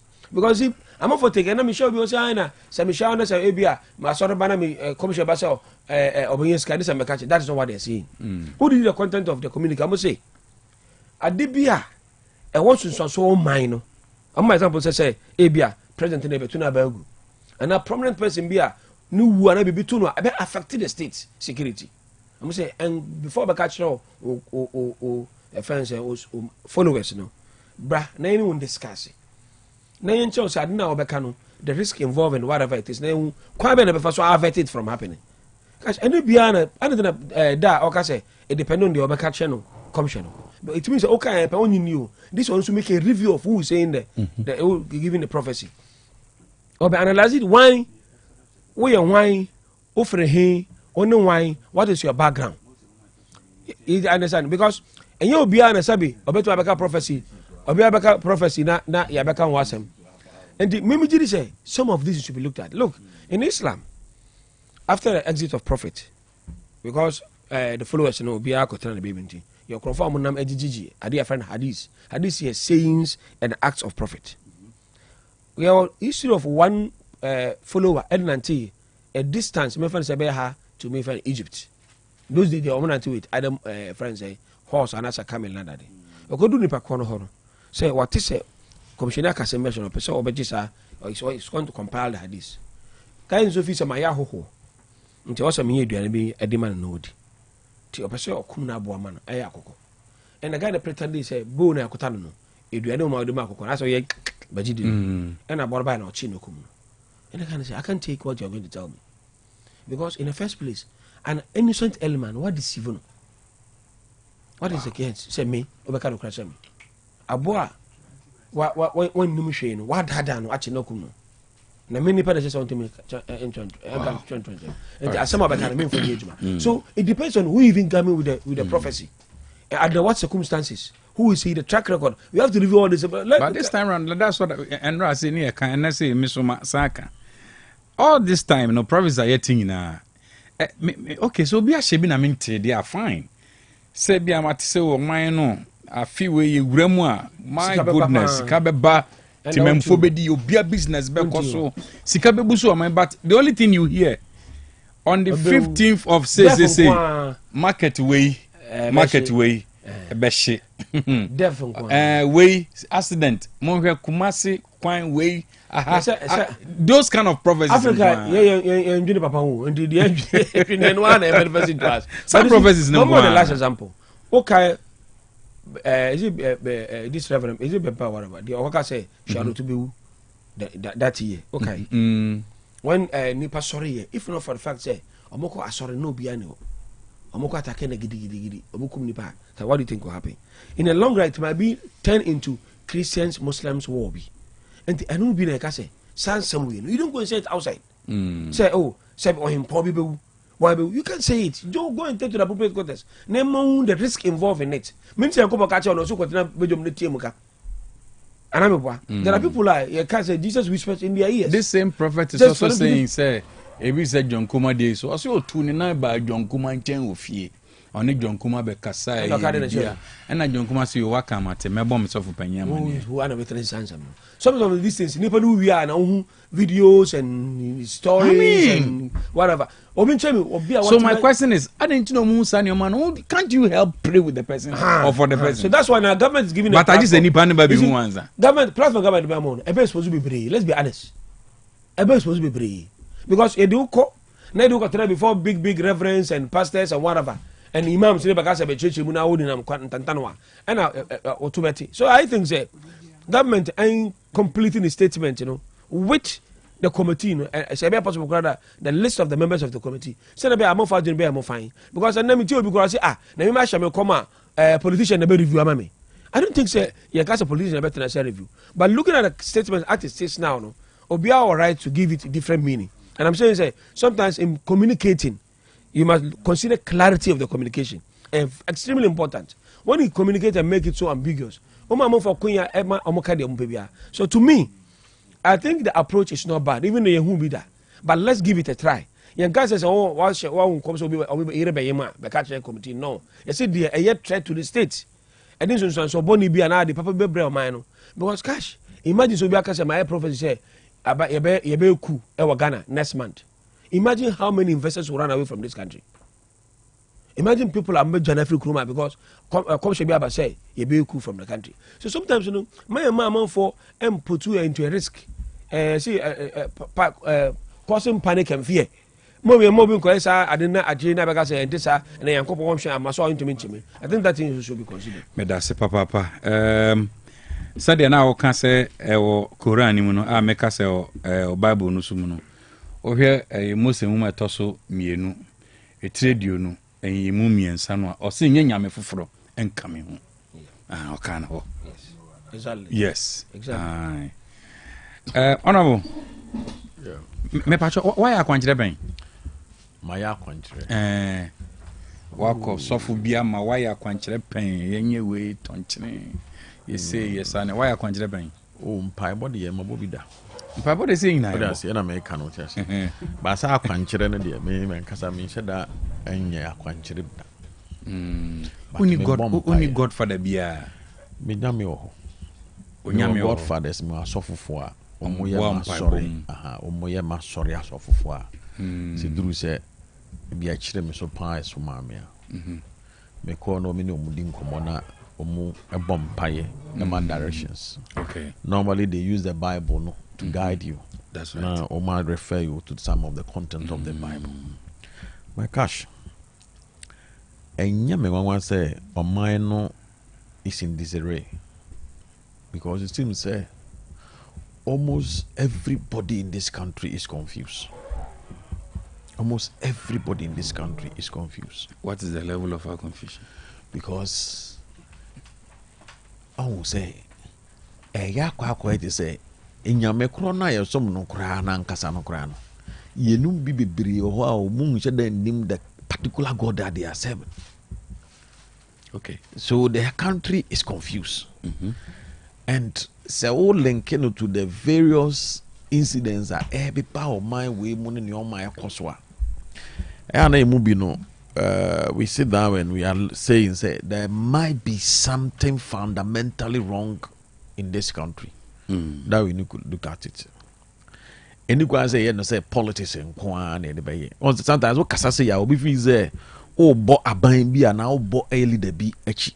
Okay. But maybe the associate they make can say me have spent more than 4 decades in this world, in this country. What do I say? And ka obi mukra na my past year generation cry. One would they say? Ana medi omai no mu amayo semo chinso wache. Ezi aba MPP mukra na yepe. Mpanyumfo mu asante ha. At least with the number of years that I've served this party and in my age no cry no. I may ya party penyini says yeah. As some of the guardians say, in fear may be any amount, but they can't really talk about experience in party politics, especially the New Patriotic Party in Penyufo. But I cash. So we titi baby or mino ekika ko ni nsemo eba ni kwimba koba ni na sefo no. I think we need to look at it. It can be either says if I say there might be something wrong fundamentally. It can be technical, something technical you're wrong. If you are something spiritual, you're wrong. If you are traditionally, something might be wrong. Well, and now say yaya ni pana ye wo man ni mo mentally something could be wrong. The anti can say be to some extent. And so to the way it's here. Even the men of God are confusing themselves. Ye will be wa omoji di say eyidie wo ho. What I say prophecies e wo ho. The same men of God na omunyina enya me kro na adwuma no kra. E bi nso fi say eyidie ni ho. Nyankopon kasa nkire ni pa biem. One day, and this all na so go through the Bible now. Why research kakra no so one kasa so research now where year fatu so by you will see that prophecies existed in the Bible. There are a lot of prophets in the Bible. Almost every leader in the Bible biya mehunu biya no na wa anyo ono ankasa anya propheta na or propheta na or no consultant when the need arise. So are they telling us now say some section back just now the Bible no nen church and nen nzema oka no enye adwuma na ze bi ni ho bi na ni ho ana na Joseph wo da ho na Pharaoh aso da ya na openchirechire mu I cover Joseph free in prison ba say o ma me chechire mu nkire Pharaoh ananya Bible ni mu nzem ni bia. On the mention, the king has dreamt. He wants interpretation to the dreamer. What dreamer? One na comfort na se for na ya omuntimi nkyere da ya na se. Obi ne bo Joseph Dio. Ana akache say you never dey fiase no. There was a certain man and a very good interpreter.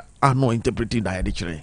You go find Joseph Bray. Although if you look at the prophets in the Bible, Joseph wasn't a prophet. He was a leader. So what I mention. But the true baby no. omukofa ne ba ma ne be che da enam ase kyerɛkyerɛ mu ama ye nyina ye hunu sɛ evidence o ka so to aso akasa o bible mu edinsɛm bebree ne nneɔma bebree ba de yidie ba ɔman ne ma bibia kɔ so e ma mpo Joseph be a leader, a prime minister of the place a ɔkɔ kyekye da eni enti yenya me na ɛwɔ he. Are we confusing ourselves as a country? So yo o gomai mu ana o mana so onyin gidi se nyame bi o wa e wa wasema. Yeah. Onyin di se adisa mu nyame betimi afani paso akasa akere won so a e wasema. King Pharaoh. Obia wo baby an gidi e den. E wo. That was Genesis chapter 5. What dem je no. Obia wo baby an gidi e wo. Wo obia wo baby an gidi e wo. Enti meme de said ye omusi ka asem no ho de twere bu ha metimi edi na mehwe enura ne be nansi asem si ye ya oba ne yesa no me ye ya na mekofa enkola bi a ka no twifo mu so nipa 15 enkola no wo hu de wa no mu sisie enkola no mu yi omu free se tipa track mu se ba yi mu no na sefo no mu de omu ba no mu saso no wo se sometimes no so wo ye obi a odi enipa ni ma na so obi a odi oman ni mu da no a enye bo experience nko na de bobra sometimes you pick it from music obi nyoma wato na wa for experience obi ho afun bi aba he no wa for experience afrim obi ho ade ato obi no wa for experience afrim obi won so wa hankasa ade ato na de experience obi say na mo wa too much as when you a lot of knowledge enti bro mo yi nkwala no ohunu de okosu aboa obi onse no obi esu ni funu opa he always ankla ne video no ye de omu ba adaka ho no pictures bo ho no enti obi e ba onu su ne de we di ne de fa ha na we su fa na we su fa it's ma me kai fun bia me hwe me nkola Igodo, the land of the living death. So what hwe Nigerian fun da Igodo, the land of the living death. Igodo I can't so munko amadi or forest. No munko for the knife to come and cut down the strong a giant tree at the place. Oh say and my like what is happening in this country? The whole country obey fire see we obey na we da obey na we si ha obey na we yakwa. What is happening? So and no so hear that thing now hear the wa na the city ogodo mu na oni de oban ni mpanyimfo ni nyina akohia ye de ebetufo ni ama ya kan adwene ho omutie beboa ntie so ya de ya kan de wo se man mpanyimfo nyina akohia ana omu ya say they are finding solution to the problem that is coming ama so many deaths eba oman ni so man ni mo eja sa. So they called the prophets at that time omu kra omu consult omu go convo on fetish no. Then they came in and they went into the spirits. So ano muko hwe nyoma ACC na sefo nyina no. That is where the spirits be able review chire baby. Edu baby kura ye kasa no. Omusa say akwani busa say what has the God say? You know, see the gods are silent. Ano say are we worshiping silent gods? Oh say the city no. Because they go the atrankonwana no mo kro no mo confused. Enti Ghana ha no ye ni nyame wa ha ye nyame nkasa nkyere ye ni ayi for ayi sheki for a omo so ehwe ne omamu emaye ye ni akonfo a omo so hwehwe bremu mayana. And it seems say obi ko no oni ni nyame kasa now no ye pase ye ka che say eye bone wo man we mu enti mo me nyina no ye nhwe ne ye hunu ha wa obi agide no mo obi antoto obi agide efom anas mo obi amfo obi esom en tutu na se se wo bi ko som ne som obi so okwa akofre ni nyame wo fi se ne de anya papa obi ko frɛ ne boso mo fi so obi de anya papa obi so obi ko ye no ekofre ne ye ko ekristo so mo so ne kristo nya papa masa eya na ye nyina ye hwɛ se de sitie no ba me de ade ba ko ade bia mesa ba ha be si ye de mu ne se ye santima mu ha de ye boy anyu ye boy ye ade dadawo ye wo ye hini mu akese pa wo ye in charge of spiritualities sumankwa all the mention as a bad yet even now sante be ko konkura no a normally they so the sumankwa ama sumankwa hwe mu ne as akun ye be ko ye ko ebedi nkunim na ye nkunim ye kase ye ninku ebedi nku go nso a no sama directions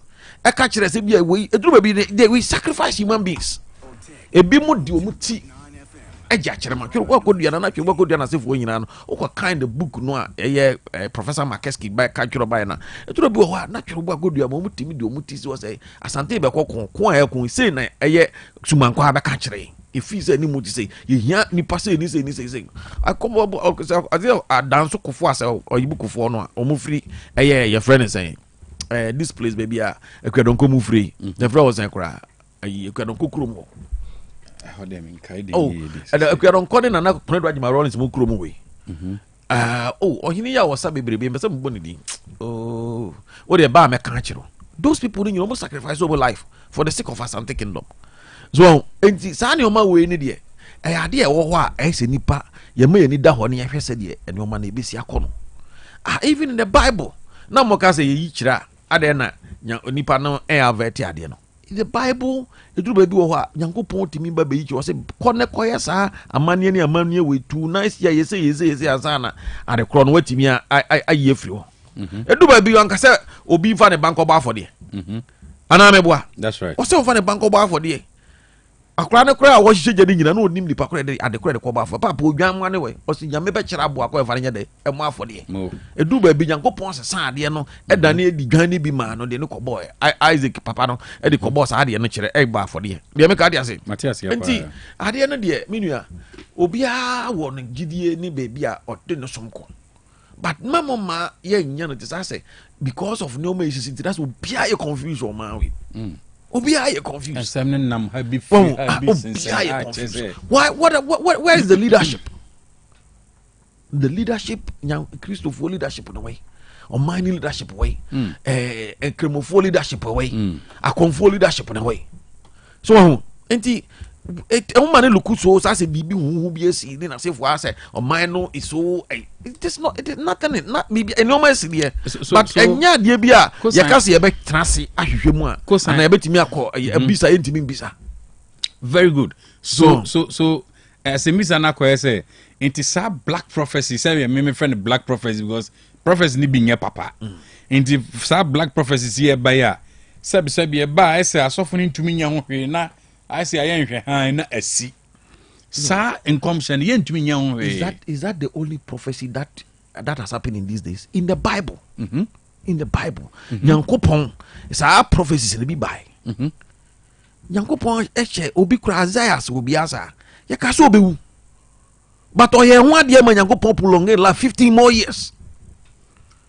Na say prophecies ya ka obi obewu no enye na na see you ti o mo kasa say prophecies say obi bewu na say for no as e bin see that no in the Bible Nyankopon prolong one of them the life 15 years or maybe the 10 years ka ho so even prophet be yere kra Nyankopon ka so obewu Nyankopon esan one ne Nyankopon kasa ye no Nyankopon e prolong life of the prophet's wife for the person and that black prophet amoka no e bin see wo Bible mu da na Old Testaments ne biasim da ananya sanete enti de meka nyina ne say mamma ye nya ya adwene say ye korobehye eye obi enkomhya wanya won na beche no edei na ye bisa say nyame betimi ayi die e de akire obi nei ana nyame ntimi nyine wo nkire obi enti na esi wo Old Testament ni mo o mama kai me Sunday school ina so ho de beche no na esi wo New Testament ni mo no na ekwan be na ye fa so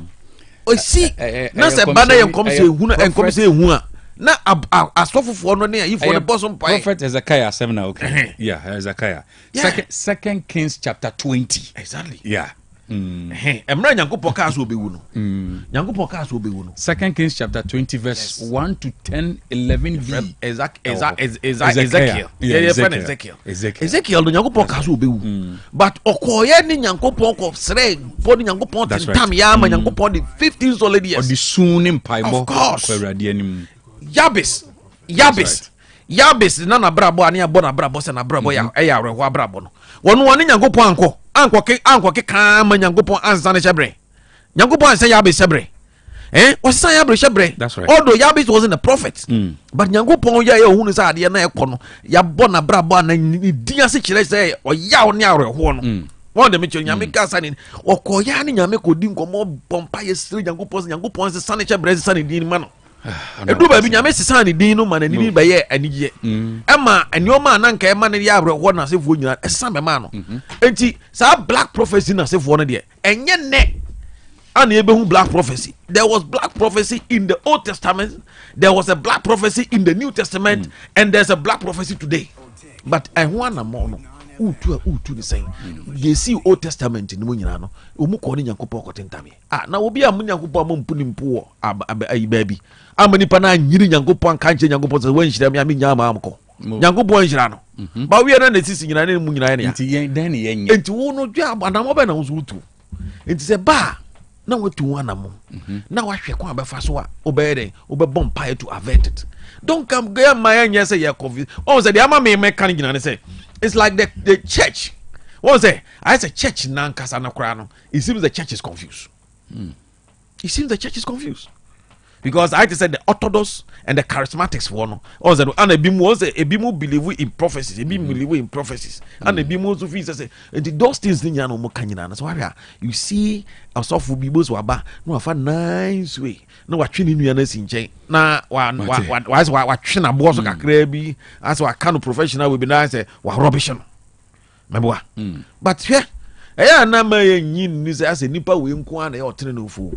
Says so. Etim be Paul. If I'm ransom no free baby and one at the coco ye evangelism mad as a son I'm crofobibria. Edienti. Anes hanyo man bonifu ntimi ntimi the sesa. Me da say honorable. Well ntimi the American you say yenhwe ni the mind there should be direction. Na mpanyifo no fine the steps na NDC for take no one or the other no it's a way out. At least they make out say okay. So movie said the prophecy that is coming no as a pekwan bi so you be regulate prophecy no but I'm praying say enkon quiet say ye de ba be ka enkrofo ahye but say the usiti esi ko no anya sa na tie but me hu ni say me dey say dem say hu ni say as movie say the be ya de ne member ne ma mechanize ye ntimi anya ho hwe ne de ye pe bibi fanto say e ba pe a ye betimi to one mountain in order to have the say the be sesa no sana mimi hu nifa but apart from that so say utie brofo no mu yusu no a sorry me ba be wi say brofo no mu yusu na me de me tia say so ba almost say when the nipa nya prophecy na no aba o ma be review prophecy no na we be review this oh yeah lecturer and now you're prophetic lecturer now. And you the ordinary idea now because so they you the right words no for the baby so the baby beba near baby then so that you be take it and you be 2-1 amount that to review the prophecy there. I don't think some more spiritual lecturers are more review will be work out. Na asama na honorable ekan mame fa unko achiri kakra na wakasa efa Pharaoh ene Joseph hu na Joseph eye Junior na oda fiase ewo Egypt be bia na Pharaoh edin hene no na de kwaye ne se me kan besi asem bi so ohene Pharaoh enya dayeso mienu bia na ano odin pa according to Genesis chapter 41 onya daye na odwene ho ano wonte ase na sabre na ohene Pharaoh na magicians ne professor fo no omo ka ho omatwa ne ho ahia but obi bia ntumi amma ohene Pharaoh daye ne mu ntirase nti omo kokko frɛ Joseph frifia se ma ne baaye ema Joseph baaye be kyerɛkyerɛ daye no mu emo kyerɛ ne sɛ daye na se kyerɛ ne sɛ ekom kase ebesi Egypt that's right no it was a black prophecy but because after now Joseph kyerɛ daye no mu wieye no ohene Pharaoh baaye ne futufo na so ma na kwankyerɛ ma ne di so very good. It is saying why your foot for better and spiritually. Why never try a quantity? No Bible version of what you're saying. Very good. But in the Islamic version, the prophecy was like there will be a 7 years of good harvests. And sana 7 years of famine. Very good. And share a black prophecy in this case. So there was good. There was good. There was bad. There was bad. And all the man ideas are unpreservable. And me pache who follow ya read Genesis chapter 41. Echo, you just get. Oh, in the case of Bible, we have a lot of potential. A whole lot. Black prophecy. A whole lot. Even in Quran, I can make me a professor no more Quran. Wow. And then your mom more professor. Me pache you see. Mami na wasibiyo for the opportunity na misa na honorable ne Mr. Salama semina ubia uti biase hwe se doctor said unim dia abobio nyankopon se bi dia kawadaro ma hwe 1 Thessalonians chapter 5 verse 20 or say do not despise prophecies do not despise prophecies. Say I can say prophecy Dr. Cash out here say or say edi na che say memu bia nye de entu edi nye de ingu. Na oto aso akunyame asem bi na osan hwe Ephesians chapter 6 verse 12 or say for we wrestle not against flesh and blood but against principalities, against powers, against the rulers of the darkness of the world, against spiritual wickedness. Against spiritual wickedness in high places. Listen to the underlined word, in high places. It is the chene say Inyankopon no a boy no kura di adansi pefe say ye wiase ha yeti enye ye ni moja enenya ni mum ye ni wiemu ahonhom a enye de yemfa ye ni hunu omo ne ye de ani ai de ye omo ne ne omo ko. But the problem in our country ne say we say now the Kemfaro ye example Senator Joseph the fiase ne kofa no Joseph gave Pharaoh ma kwan e ma ne ho kwan se enye de yemfa Joseph mra ne nchen. But the Kroma how many times now won't say so for be crack can be a mano and need dear friends on platform. Nobody will mind you. Why we could be creating me the deal matem? Want to see the dear so for be bratable chroma. It's mind you say a bra Pharaoh near you and no be catching say Joseph the Fiasin and could D Nipacrona watching and say Joseph for honor. And Pharaoh benya meaning to it. Kaonya meaning in Tisa per se, oh mind too. Mpon na hu se enye honhom moja na one nenya na mu honhom na one nenya e wasa wo ma adiyifo and as a prophet akonya no mo ye de omo bel. And so what this government is seeking to do is simple and straightforward. Nobody is confused. Nobody is confused in the country. What is going on? We need a proper channel. Into Dr. OTA na me sorry ana ma ba betina OTEC na ma hihye nkomo a me wi ana ma sorry na me ko. No be abetina we are no akotena different station no so ahyehyɛ nkɔma we are no asɔre no ɔkɔ ebe de na nkom hye na nipa ne hye ne esunsunsu aso na ema ɔman so. But this time you are creating a platform for you so we sofo na wunya di ye bi efo obi ho a no answer go through the WhatsApp channel no wa send that to me ne sofo asemesi me free say enema sei ni na mahu afa nipa asemesi ho na mo mama kwanya metimi ayi sei na ya de ya de revert no na review no. That is very good. You see, we say your headline. Honorable Kase, yempe word, the right word, but say a headline. Headlines. So they will say review the above because you don't have any idea about it. Obi na about the catcho. Inti, and I make us a review. Need a caption or the mind. Okay. You understand? The media house be or report it differently. Media house be to report it differently. I believe you get me. Inti once I in idea dance say and yet ye ne moja nkwa ni di ne de. O see who say ye wan home any de aircon. I was say de ye may nyina ye ni kon. But Doctor I did so question say yes say. Na o can be say black prophecies na say no necessarily pa Ghana so for no me need that say omo prophecies omo nyina black o, but you see negative stories sells more. Negative stories sells more. Okay. So be ha ye o more o refi say o numerologists bi o Ghana or predicting say president mama be wini o saka say this year abai we be ye adwuma ma be bi kura abai we be nyeska de aye na adwuma no president mama ne this kura be ye nwa. But you see that story did not sell. I believe you get me. But sen ko ka say bi amampanyi bi ba be film ana o kan bibi boni bi fa panyi bi wo ha ko bi a be de ebeti.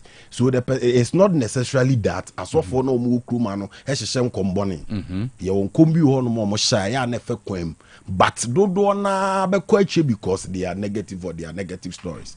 And so I believe that we should all come together as a nation. Now honorable can say me ya. Na dia mo hwe akire no black prophet nkwa na mo hwe akire akwan. No. Intimate say Michelle come say it be a free sabre kosi next 2 years. There will be turbulence in the governance and the economy no. But on the third year. Okay. Nyoma be pick level. Ghana for be any budget. Okay. Mo be hwe akire akwan.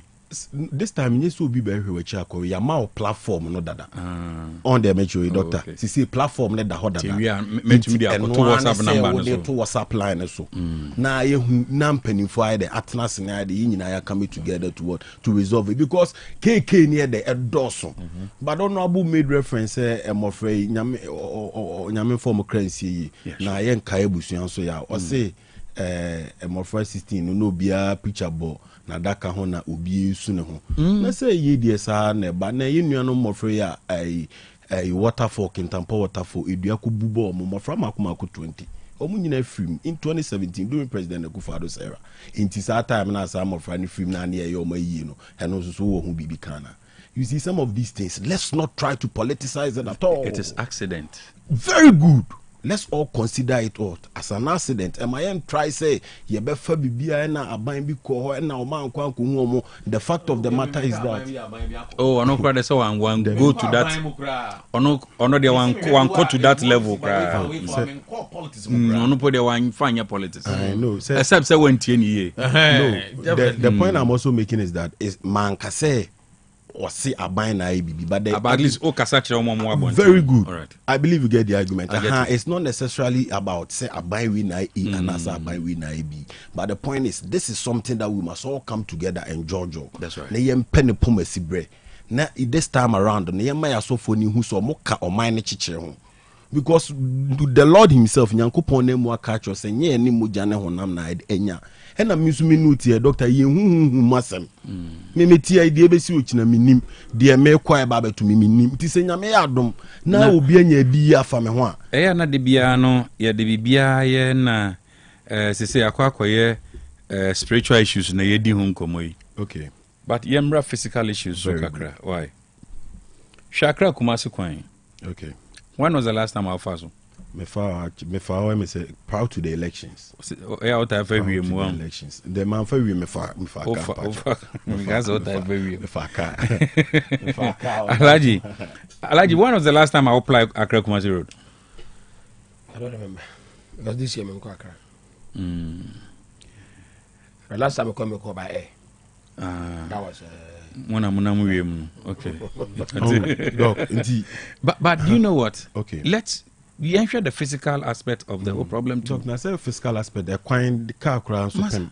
Minim sir. Na wa say o ka say o fa wa che. Okay. Make susu kwan no kra say de tie kire wa. Okay. Say de tie. Okay.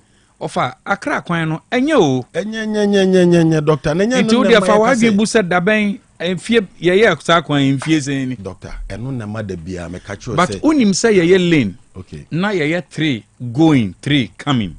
Head-on collision reduce. Okay. It will increase productivity. Doctor, see, sa kwan we no. Oh, say you bet you can say once na obi to me free payment kwa kushi obi o me. Doctor. Inti me ka say reduce you. Doctor, Kumasi to Accra, southern part of Ghana na meboa. Southern part of Ghana, Oba especially in the Ashanti region, ni over 40 members of parliament. Anomi enu anomen PP4. More than 5 cabinet ministers. How mu fra Ashanti region. Omo ye hwe han ni o yiro se chi mensa bonsu ni e wo Dr. Napo ni e wo Dr. Dutwum ni e wo Asenso Boachi ni e wo Frimo Pare some peniful we nyina wa Ashanti region and is the southern part of Ghana and omo ye hwe han fi nwatwi. Look at Swami what they did there. Obi ani e wo minister in charge of government business in parliament. In charge of government business, so not just on loans, ni bibia abanda dano, eye and where you may be no table so na nefa. See, a young cosso, I mean, ma memory at chim in Sunni and no mudibia. And nothing at the beer, me catch you say, new coin say, yes, so in your nomen PP4. So, only a man before. Because imagine that Senka NDC and Kenya, this number of people in the Ashanti region. And so you now also buy a obedi be ATS before nobody ATS. Also kwan no hu. Then I also Oyedru baby na na unu say kwan ya bebre. Cause kwan President Kufuor kokra no wa ya ba besi apedwa. Oye besi no oye besi apedwa. Na President Kufuor ye besi apedwa kra. If you then away listen to the take it easy. Say one side now they call there you bet you my records. You bet break it. Take it easy. Who besi apedwa then you did not get my point. Then let me get your point. The argument I was trying to make is even if you bring the NDC in, na say you can lobby in. How many NDC members were cabinet ministers from the Ashanti region? CCA as a cabinet minister. I'm not talking about so CCA. the point is now. No, can you mention some? So the point is that the point is that omedi abro because to whom much is given, much is expected. We know that. So you can't tell me that nipa 44 kwako primpuntu aba, nipa mienu kwako primpuntu aba. Now say nipa mienu bet me developer have more than the over 40 people.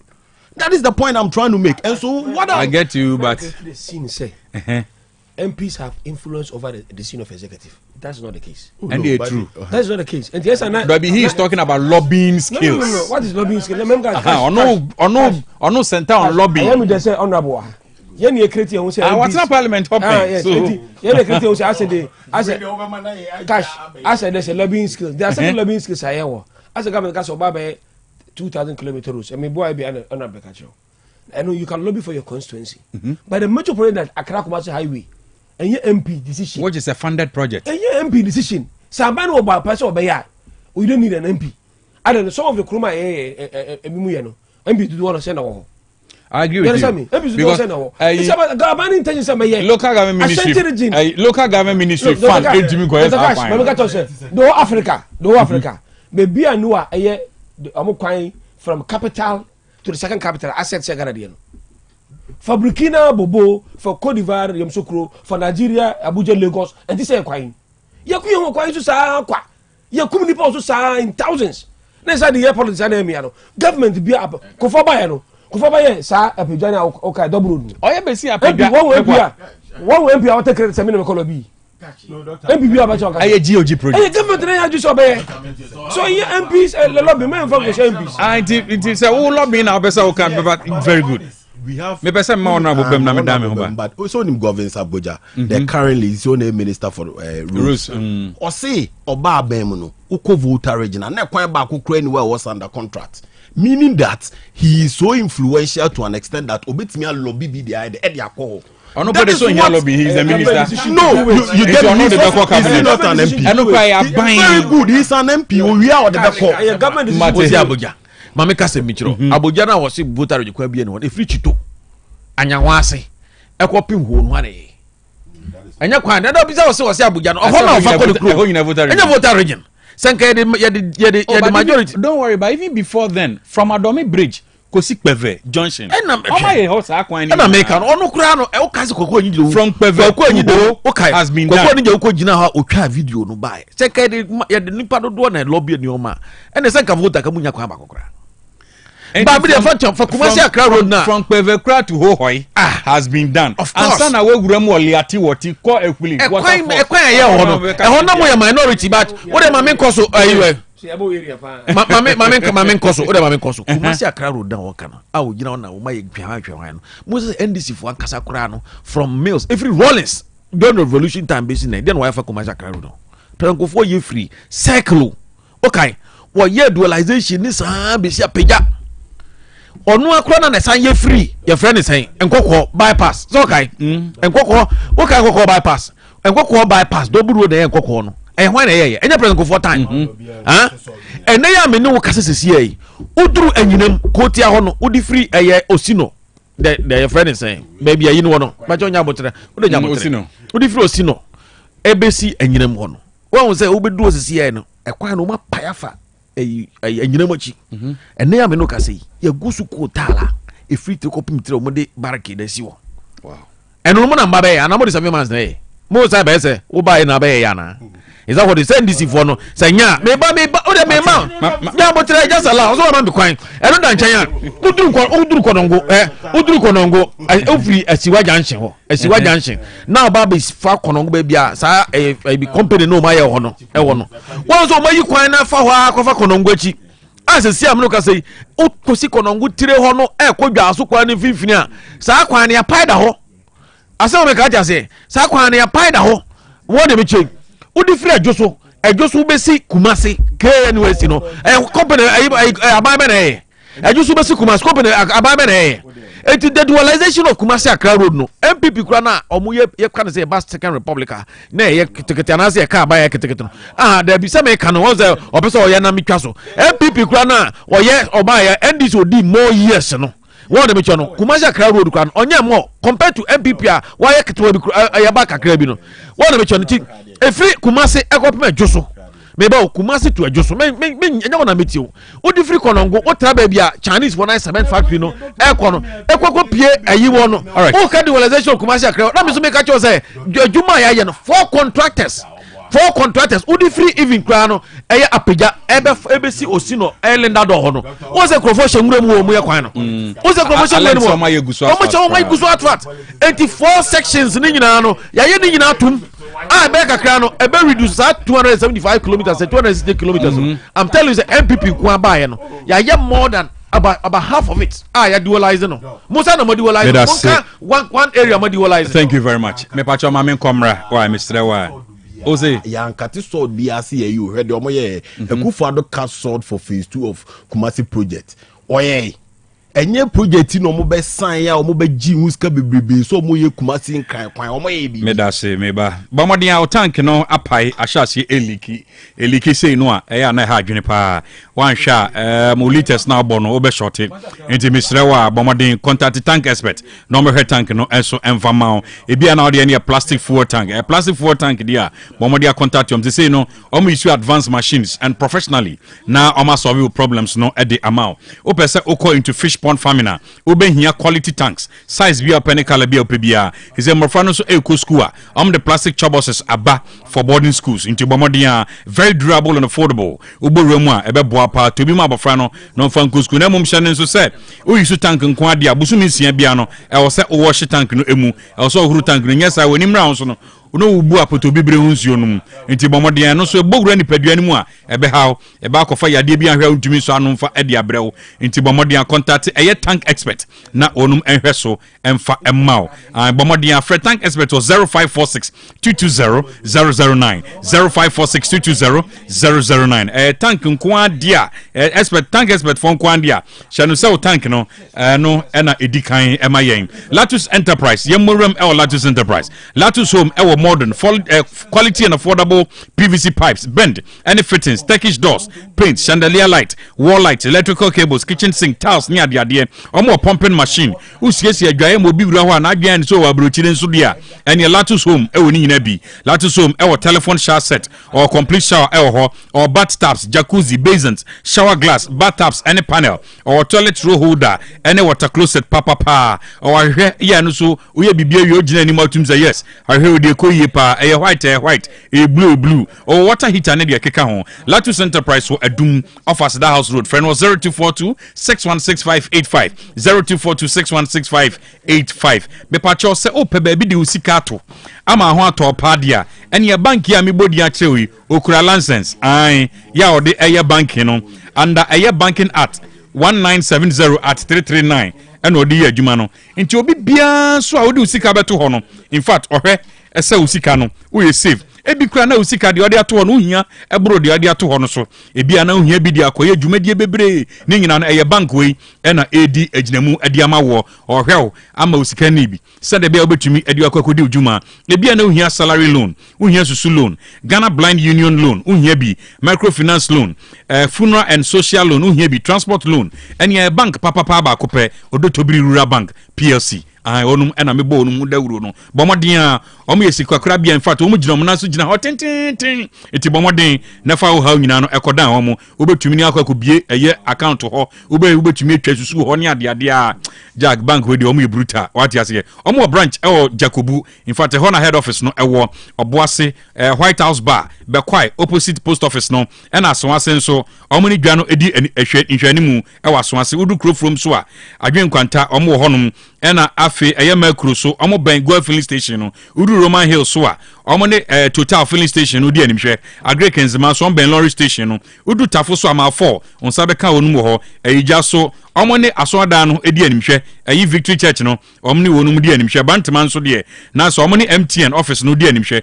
udu abu akwan so omo ben police station no ena Santase so omo La Vico Hotel ekiri ho a bomo de afro de Tobiri Rural Bank PLC was 0322 091454 0322 091454 and 0243 710784 0243 710784 kama odo ho kodon sa yesika kora bia ye gina otintin no a Unyumanyi papa enyim from Yanko Ghana's premier private university almost sign a value based tertiary institution a Valley View University in Dwabrem wa the TN say new admissions shall into a year 2025-2026 academic year na Dwabrem e wosuapon ya programs omo ye na be a BSc nursing midwifery and mental health BSc any diploma in development studies omo BSc computer science information technology medical technology afi BSc business administration any options almost a bachelor of arts of communication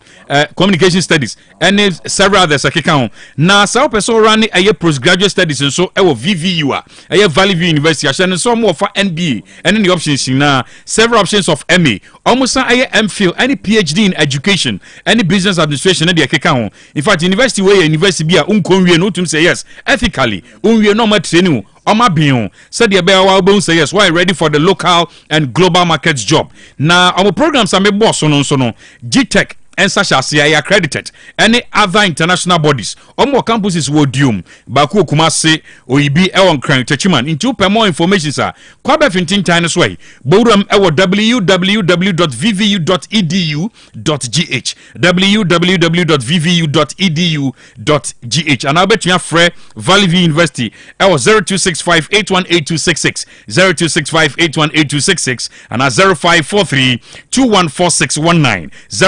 0543214619 and 0548633532. 0548633532 and 0547211281. 0547211281. Eya didi Olus Kitchen aduan no ekoye pa intimu wadwuma mai busy mutumi sore te say wa say production cost ye say ontumi sore intiaba nsa na won aduan die na lunch na kwakoye corporate yeah be 5-6 nkwa corporate ebi so na special event ebi na ya ifro engagement birthday party bedding tour and say ye na si una so follow on Olus Kitchen Olus ye plain rice oya jollof rice oya banku any tilapia they be said am tilapia no ye mu 3 types ye tilapia tilapia ne nyina so Jack ekoye pa na de owi of de nyoma begugugu tilapia no so no Jack de bia me du tilapia yi so na me kan na se menum pese toso se menum atoso style bia bi na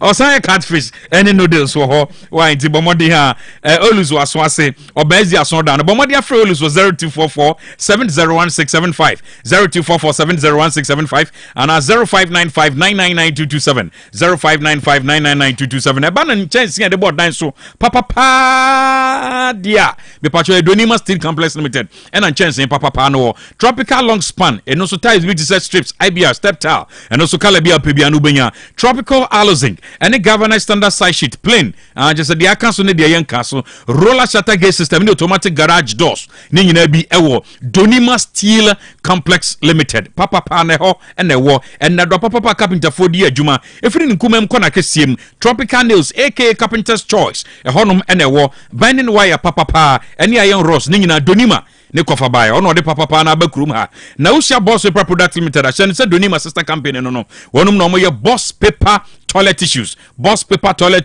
and so mo extra soft and extra strong e kama papa because a man person may use pa cause omo pedewe e filie no na esa no musio kama no me kan na man ye heri apomati ase ne man so afusa fufula fusa utu no watua ana utua no watu tutumnika na kwa tutumnika Dwabrem ho na the head office no Ewasafo Junction a Bengana Revenue Authority and a Tamale so can Villa Bank in David Junction no and Crank Cantaman to a GCB Bank Techiman Wenchikwan so contain and ya don't bachifi and still Donima Dede Fred Donima 0244 126625 0244 126625 and a 0540 101555 Donima Dinia Boa Yabekase home of tropical products Mamina Humra na afe yanko a airborne tragedy ni so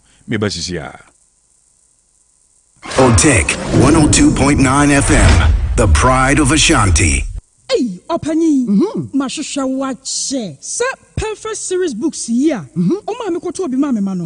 O wajajai. Aboa wo mo se wo to make kenkan kama. Wo kabrofo.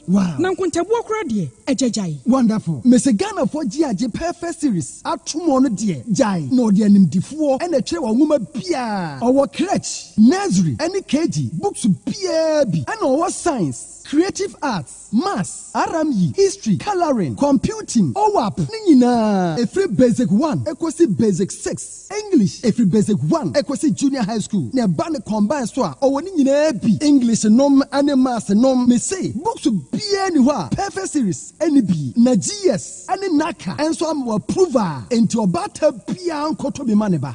And na so we there, so ko be kura betumi akotu akoton amani students o. Na eno kura de, what table no so say we almost set mock exams, terminal exams, and midterm exams. At the mass school so here wamamua to phone call putuaja station wa and crying down so mine. First up, and your mama beer, your tonto books beer from 0243 2999 38 and a 0540 755 465. Perfect series. Your worst future is secured.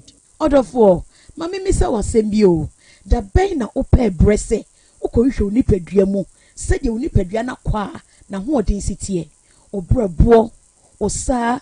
Cholesterol anasa de dudu ewo mu. O blood group. O genotype. So ye AA, AS, ana SC. Sabre. May comfort by grace. Medical Center di amount say. Enjemu bia. Bramien chain. Mayen shemau. Ka cry de kwa de bampo e brano ye de coffee tem kwese bibia de ye na ye nipadua ye de ne kode ne ba bo motia se obehwehwemu ententem na bibi siewu a ye hu ne ntem ye timi aso ano by Grace Medical Center e wo Kumasi Breman DVL ne nchen pe o se kwadwo area wa bibia ni amienkasa 0244 97 68 05 bio 0244 97 68 05. Kanina na ni etukwan ekopa manfo ebe install CCTV camera and solar panels ade mayen na so ne die BOM Ventures Adaromanti Kumasia ye ni dadwene na ne nsa no adwuma efese enam na adwuma panti enyumakuo ankrankra ene suapo ahodo ana wo install CCTV cameras and solar energy ade mom no ye wie a abasobode anko an wagye ebe no solar panels inverters gel batteries controllers solar street lights solar fridges CCTV cameras and cables ahodo nyina ubenya bi eho se wo pebie tuaton anasa wo de kwaye adwuma enya hawkra ehwa na papa ni guo BOM Ventures ne nyuma panti dodo na bone mane se awiaba wana mawia so benya nkanea ama wo adwuma mu ufie anasa suapon bia mu ebuakwa edan na GN Bank ewo mu na first floor frɛ no ewo 0559 500 550 0559 500 550 BOM Ventures. Let us sound work on behalf of you. Generate your own power.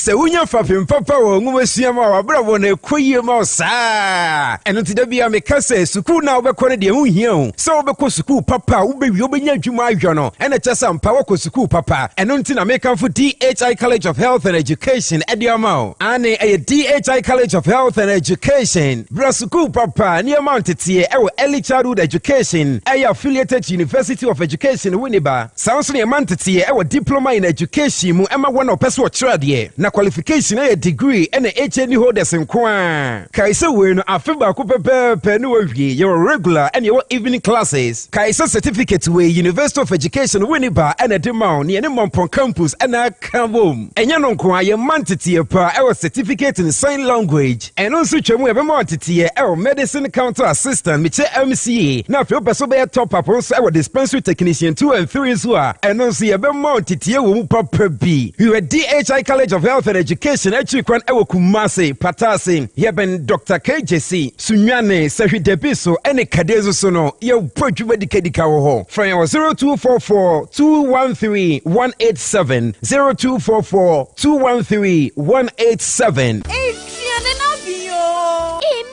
Yes, Lavos and a 100 tomato mix. Yeah, better. Yeah, you 1 Ghana city. I did happy sunshine education. No credit. enti kai say abri bi a wo beto Lavons ana Hondi tomato mix no ye yi 1 Ghana cedi e de boa Happy Sunshine addition ejumedie. Lavons tomato mix, love day inside. Hondi tomato mix, the chef's choice. FDA aje ejwadie nkatwe atum. Sawutu susu ama wanya akwenya de agye bank busia de enya de foforo nanso wodadwe mu boafo pa Odotobri Rural Bank de susu loan ensise foforo kraba eye Odotobri special susu loan wodia ne se wutu susu no a 60 days pe wobebo wo susu sika wato no ho emprenum de ama wo besia wote besia no nso a ensi hu ketwa bi se wutumi tua besia no ansa na bra wahye no aso a wote ensi hu no so ma wo se hu Odotobri Rural Bank pena wubenya saa kwanya yi yesanye bie savings account ama wode kakra betumu etuatua besia no na wanya kakra so ato akire enkrata 17 bia nimu akuafo bosumi adwumayefo adwadefo nyina emfa wo ho nhye Odotobri special susu loans mu cocoa loans microfinance loans salaried workers loans ne nyina woye bi eye bafie na wohia besia Odotobri beto share say ne bie current account na wosi kasam nyina beye ye bie ye newest branch wo tutuka oboase ye ne tutuka police station ne di nhwe animu head office wo Jakobu oboase ye wo White House bar bekwai ene post office ne di nhwe animu asoase ye wo dwane hwe animu Crowfrom Adren Kwanta Macro nso one Golf filling station no ne bohun Roman Hill Total filling station no hwe animu wa Agrekenzema wo Ben Lorry station no Tafo owo mile 4 Eyija one Victory Baptist Church di nhwe animu Bantama NTN office in Sheni Mupe. Ebuakwa our Roman Catholic Church Credit Union building no mu. Obey Ebuakwa police station no. Santase runabout. Our Lavicus Hotel echipe. Oni Asokwa taxi station ni di Sheni mu. Fre 03220 91454 ana 0243 710784. Odotobri Rural Bank, where business grows.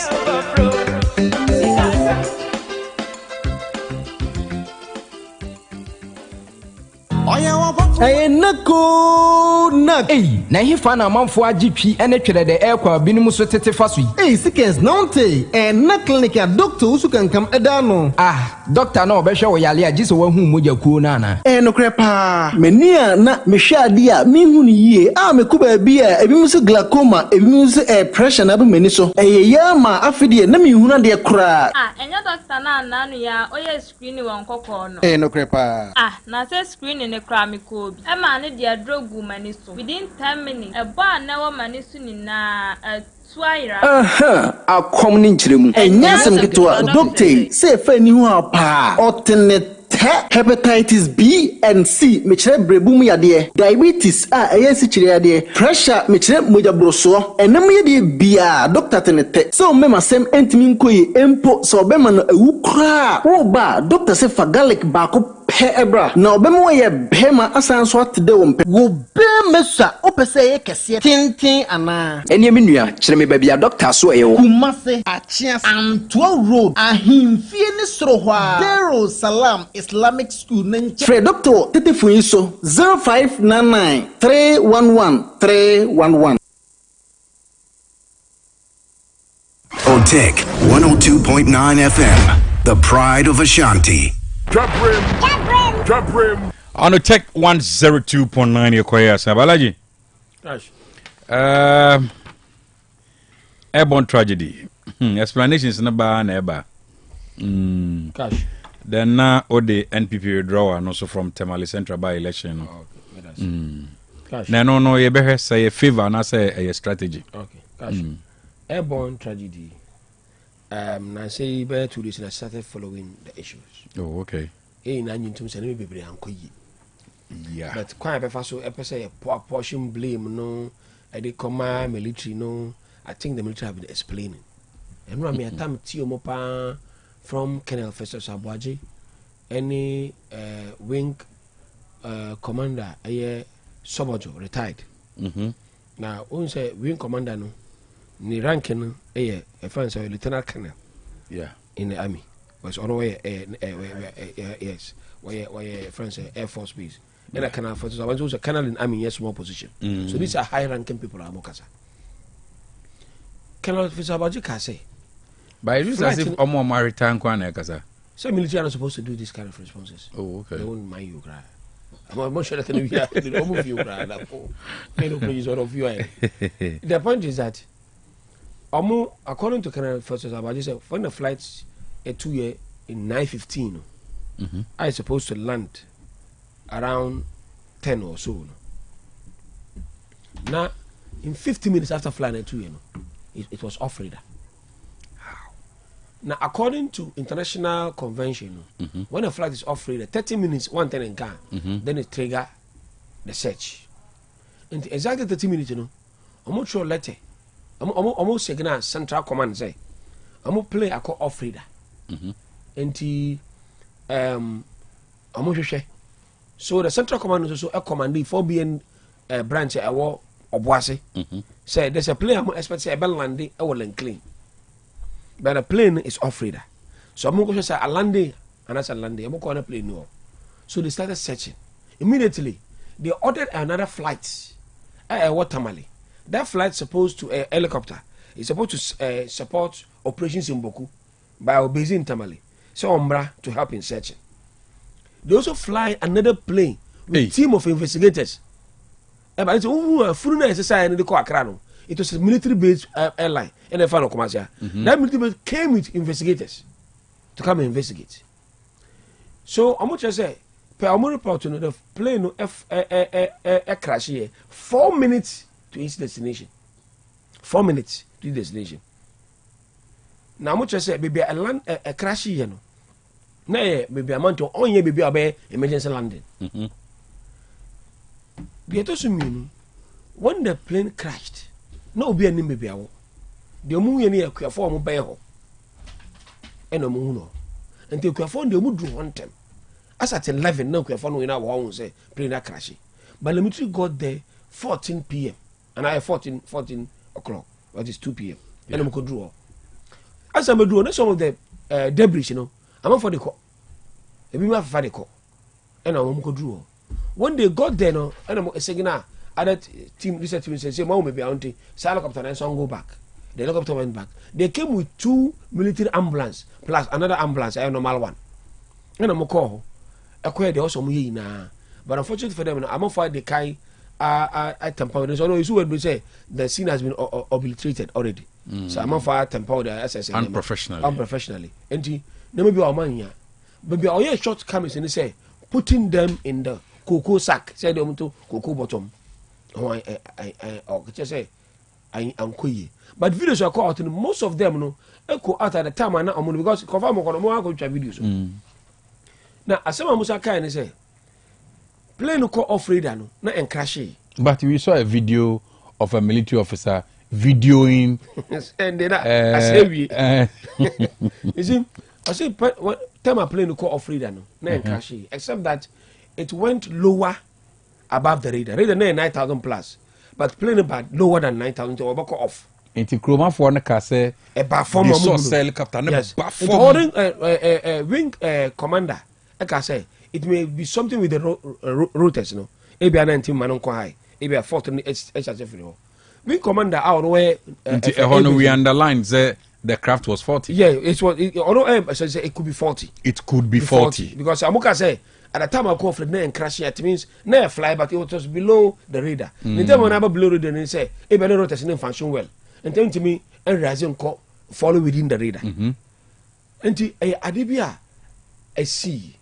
They also raise the issue. Say, one plane ever chassis we are test flying. I saw Baba so so be beyond say everything functions okay. Maybe a 5 minutes before me fly. And somebody that say any signal say no be you will never fly. Tell for guys who plane 2 years and now it's not true. Hopefully I do level say you are commanded to come back. Because hopefully people have every minute is this functioning, is this going well, how are you raising, is your balance from the control room. From the control room. And this oxygen say balance you will be commanded to land. And to what say about for see a drew new university also landing no.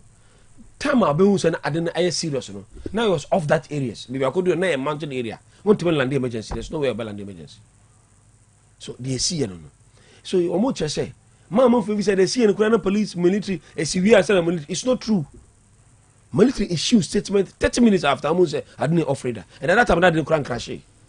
So you see, when some of these things happen, me message say, I did important and say we should begin educating crop. And this pathology now conference because according to almost said the flight duration was 50 minutes. Yes. And response delay was in about 3 hours 41 minutes. 3 hours 41 minutes is a result of location. I didn't crash no be any baby. It's also on a mountain. The entire civilians you know more move from never crash you. But military they were certainly look. Information was say over climbing mountain could be on will take you more than an hour. I almost say 1.5 hours. Exactly. 1.5 hour walk. And someone who say cry 11 now.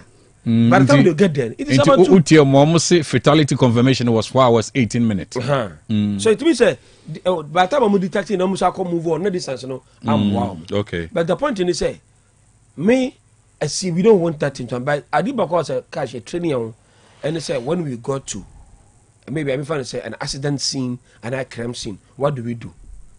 I do we also church say you do maybe I say I didn't say be a pay. Oh, you say I did first about this very but so all the souls are gone. This professor or your pathologist and I want to remember his name. Sampene, a normal friend. I say Dr. Sampene. Yeah, I say the cause of Drew and then because of touch BBR. That's some job because everybody is gone. You don't need any emergency attendance or any soul. And because I'm a court of fear, no more for a pathologist. I'm going to be chassis. I won't send them anything. In fact, okay, I say if say a friend of cry, say pilot on the Yaria, through this thing they can detect. Oh, okay. Yes, or they say they can detect so many things. But they say no, the scene has been tampered with. Oh, to me, so I said, and Ra, say, I believe, say, what is not the cause of the maybe to me it was beyond the DNA. Yeah. The OTEC interview, I say a part of DNA, they have to do confirmation. DNA the better, but you have to do the confirmation of the bloodline. And no one to me, Ghana. This is the cause of the vacancy. Say, I'm being DNA as a cocoa confirmation South African. One of some queen now, Hopper, Famra, and they do it at the certificate of agency visa. That's right. Yeah. They give it to me. Say, the men say, Yen Chash and training, say, you got to say, BBC here. Men find some can stay off. Stay off. Not appropriate quarter assembly. And it doesn't mean so. Sir, unnecessary video record the cash. If I move in by now, but I learned from the helicopter. Amanya a wristwatch. Obi the one who wristwatch. And a cash on famra. God have mercy. God have mercy. Wristwatch now, she. I say be a explode free in some. It will tell you say I don't want to say to Ebi and Bakon in some kind this figure and a wristwatch in the film coy. Ebi and Sunday 7 at tea and a wristwatch film coy. And Obi also often and says on famra. Obi and Gasso who move phone there. But it means almost no more for you. Some of these things, you know, because I'm on for a temple, you know, yen training. Do you believe that still also such cost or bush manner? In terms of it's irrelevant. All we needed most is the black box. The black box. The black box has been discovered and things are everywhere. Now, the medical we near lifestyle of video I have fafa. Because you come and idea is serious. Now say I mean so can maybe a explosion of gas. On videos in the be nipa na woro na won na ma wo be afa na obi di na chipa e twa video aso ye movie no oja ko sense you buy ya on ko just nipa na ma won ni be akọ na o twa the video so come and show it and so am because you man say odi show na over tia say ya che na body say share but me with the MPP withdraw from a favor and as strategy strategy. All right, onum say o hwe previous results in 2020 MPP got 33,000 and at the same Montella here 41,000. 2024 MPP drop by 16,000. Montella go up here 52,000. It means say MPP is falling and this is rising in Tamal Center. Now the idea to omokra our host say quite fast Montella so we na asema ne for kafa no ne love among for ne passions among emotions are developing. It can even lead to NDC more. And MPP kwa among winning. But I think some people were smarter. Say we need ya me and can tum say be kona ko lusu. Why not say young for 50? So they are using this statement. Say young contest as a bait commission is kind of the case. If you no omu di sumen this to get akotia. When you time make answer one NDC our 184. Why the four seats? They have absolute majority akotia. Now yeah mo candidate we so candidate. Ye kura idea so no. You say o ba ko dey ache odonti ho sama asunte o mo kwa ebi kwa propose kura mo fa ne yere kura ko gina na what they going to tell Akute people say you do for pen and this wa ye de mo de wu ye ya jama mo ye de wu de a mo so mo ba bachi mo se mo ne ye ko enti mo hu ye mo bona mo fa maye say de obaka mo this is a mo that can fly in the campaign enti na hu say enti say ko narrative no e wa Akwatia dia it can fly e be commission Akwatia ndisi e betimi obe come say adan ndisi mo already mo ji two na adan already you have 184 mo di adan I say mo e di for pe and you know that eni na owu so people will be convinced so I mean if you say a bet we now mo di use to get vote in Akute. That's why I'm on Chema yan declare sitting vacant to say Yonko because there's a vote coming on the 2nd of September. So as some quite now, then they'll start campaigning with it in their friends Akute. Oh say deliberate and I be because I don't know the majama NDC jama. One person NDC come to am kasi yan jama mo na ma kasi yan kan chemo. Ko for me do for papa. Won say yan jama mo na. This I think say a strategy MPP wanted to use. Okay, all right. Honorable. Yeah. A friend is saying deɛ si wɔ ɛyɛ ɔman yi mu fa aman mpanyinfoɔ bɛyɛ enum a ɔmu kɔ ɛyɛ ɔbɔ ase akɔhwɛ gold ho asɛm no ɛyɛ adeɛ a ɛha dwen kakra because ɛnyɛ so easy mmerɛ a menam a na sada mefiri nyina hene ba kuma se ana mete sɛ yɛka kyerɛ me ha bɛduru abu akwa metena ase ana one of guys on the back when the number I say BB plain B out of form. Really now video me coffee a platform so not just say sign money in an air because that day nice me your operations mean dinner me share phones okay nice me kasa bebre I remember call rounds na me kasa kakra so just video me share ade and say dey see kona me share plain no a mo peke no what I wrote to some of those who are closer to me is so this thing could have happened to any politician. Yeah. Because you ya asemi si ya ye ka said the bi mo call ya o mo koso play ni ho de obe ya no on kan ho anything no cash. Unu say sa de ni nyina bi atomeda. Me ko fu play ka kire me say there bi play no. Ba akokra de me fu play ni ko si ba bi. Kuro ni so. Me ba no ye se panyimu bi aba ono ye dan yes of president e chopa no helicopter na de ba. Okay. Iti me fa panyin ne ka no. Emra me ntire mu fa fo mra na panyin ne metena me seat ne so o plane him. Na on my back. So me the plane e call back. Okay. E call ye me ba me de V8 na me tena mu bai.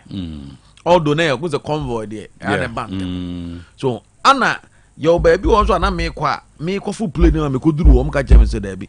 Me nsan kwa ya de foforo. Won na me che no.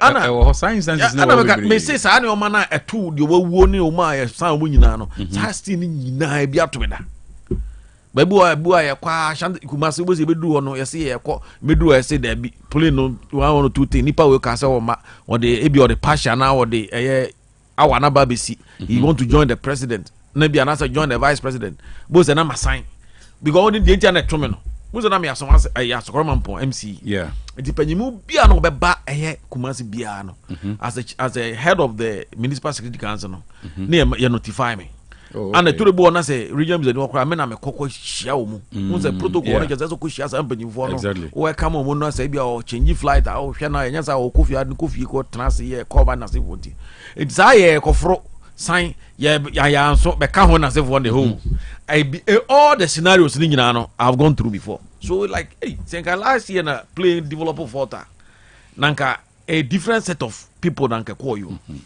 but again I cash yankopon fo mu nyina kransie na ommo mu enhu omu mobo no fo obi abone so enche no yeah na ommo mbabi patena ewo eye eja abraham ne kukom kopem se nyina be hia da bi enya ade a ede enya ade efe no matter how it is no say even if your political opponent nobody wish say sadia na beto obi da think that this is the second time since I 70 years this is the second time I make kasa radios because last week my nya kwa yanko radios na my busy kakra this time me na me kasa wo ho na nra and then ana maba hanso me be kasa and then the first year me kasa ansem ntimi de aya na ya individuals no obi to say Dr. Simon Sapon kwade who say no me competitor in 2016 elections or because the decision so the men no say na but I don't think no he's a very good competitor ye no ye nyina ye no to man na so to man na to aye ni say na say father and son no onyi say me na me no good David and Goliath in talk ani bi no ho da no but ye no aftermath ni share it me din komo yesre bibia anti such characters and such humans something na wo no e perish ye no e na ya say bibi sa e buy onu say kwa most of the time bia kweside ukaya bia kweside bia bo manhia bia no say wa ma we dia next time na dan ya behu no wo manhia say wo ba be chia e wo hene it won na meta hia no pa ana omo maka no de na minimum a parliament mu tala so no me call 7th parliament call parliament no 7th parliament no muntala 7th parliament member. Oh, okay. All the major into one so na me na war parliament na but na because he was on the other side of the na me no minimum but na me very close to him like those are na me members of me no we members of the public accounts committee no nti ni nyina no ye ka se ye kan obeka ko sise Yankopon for bio currency but I cash enioma bi o ho a ese ye hwe ni ye bibia ya na me ka se ye politics I say to me the money and amamre and no man be at all. Politics and yet the boy and ya kasa. Hey, now we are tired for baby no. So all someone on my as to me the tradition. Want to make channel at home. As to me the ethics at home. As to me the consultation no man be or at home. Yes, it's a only be a crown. I dear friend gold. Good dear friend gold no.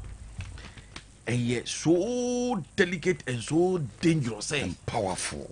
So who deal with gold? Now why you're very careful. Adia gold to pepper and nipa moja. Omo mutu gold be kanchero. Oye rough gold be found kwa. Anadia ti many pa say 30 40 ekugu asasim.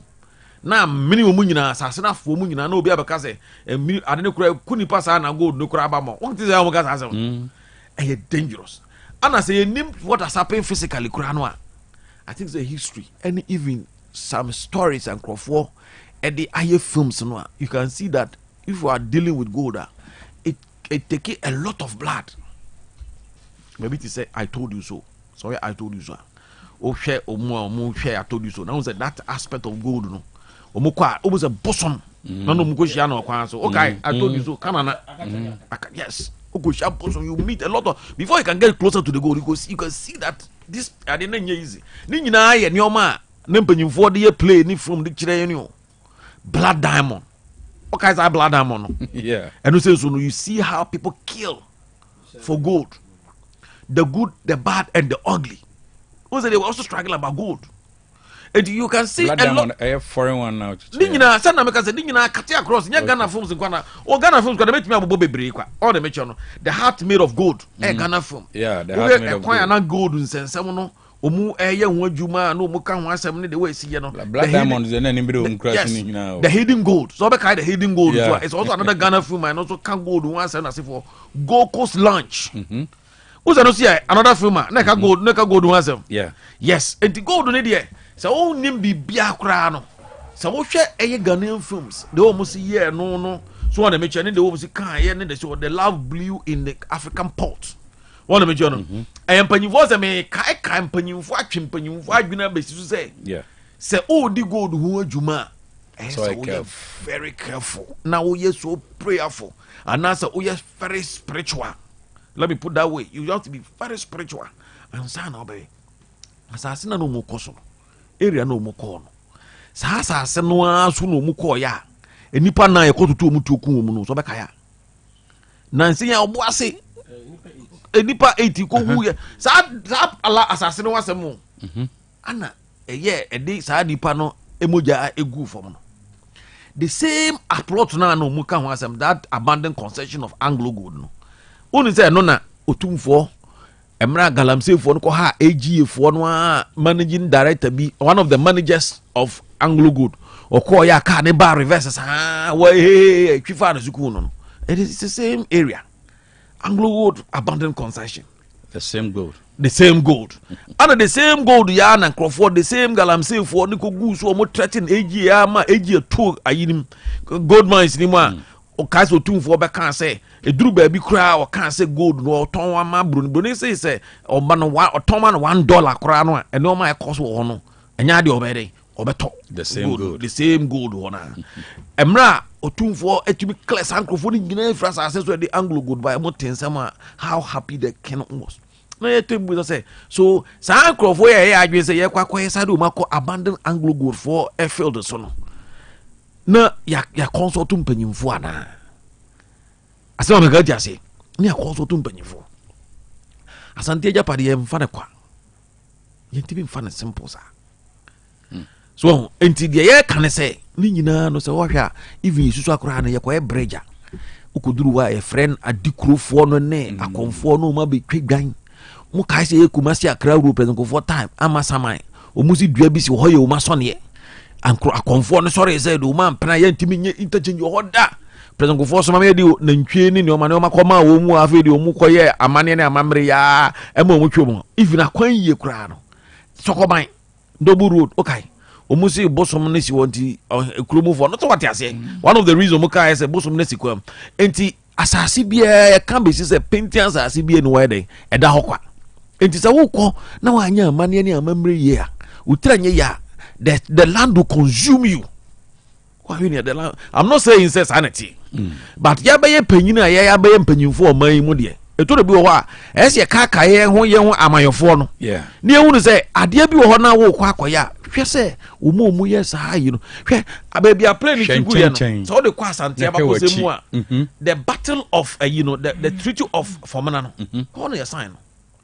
Dampayan forest ni mu won na sefo no de wa asante bi akon bebre kwa e wosa enclave ni 1979 kasa emina helicopter bi tuzen ka be boni wo asante ka ya se be chichi mpanyifo bu ze be talk wesco so kai okay enti ma bi wo ha se ye ntwetwe ya adwini sisu na ye nka ka ye ho enti bre nko kan se obi we na akofo ya ba no yakoba but the american se o ma bia no yo panyina ani mpanyifo sunsun ni kuta that's right ye very careful ya mamu all right shisha oman ye ministers ye say but we should not forget about tradition, our culture and customs and no ye ni ye betumi aden aboa yan ama bibia aden akoso ama bibia kama enti ebesere omo mawu ni de ya ye nka say de toto sa de omadi nyina but a good dear friend gold de anase bibia ye good dear te say diamond de se nipa no ye ho adwuma na wanhwe ni ya etimi aden ha adwene ema akra bibriti me den efiri ho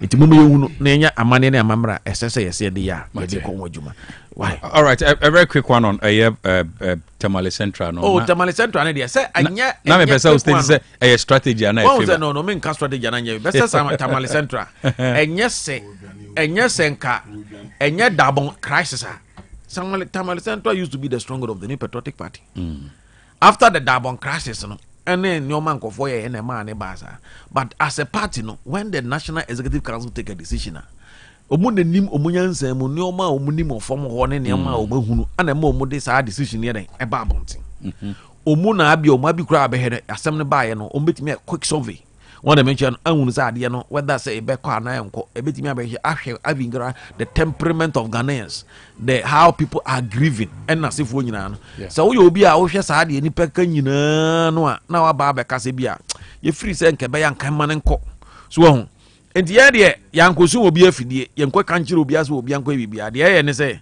MPP in his own wisdom no free say nipa wu a eya ne ha adwene ana MP no wu ye no so no he died in the course of serving the mother country.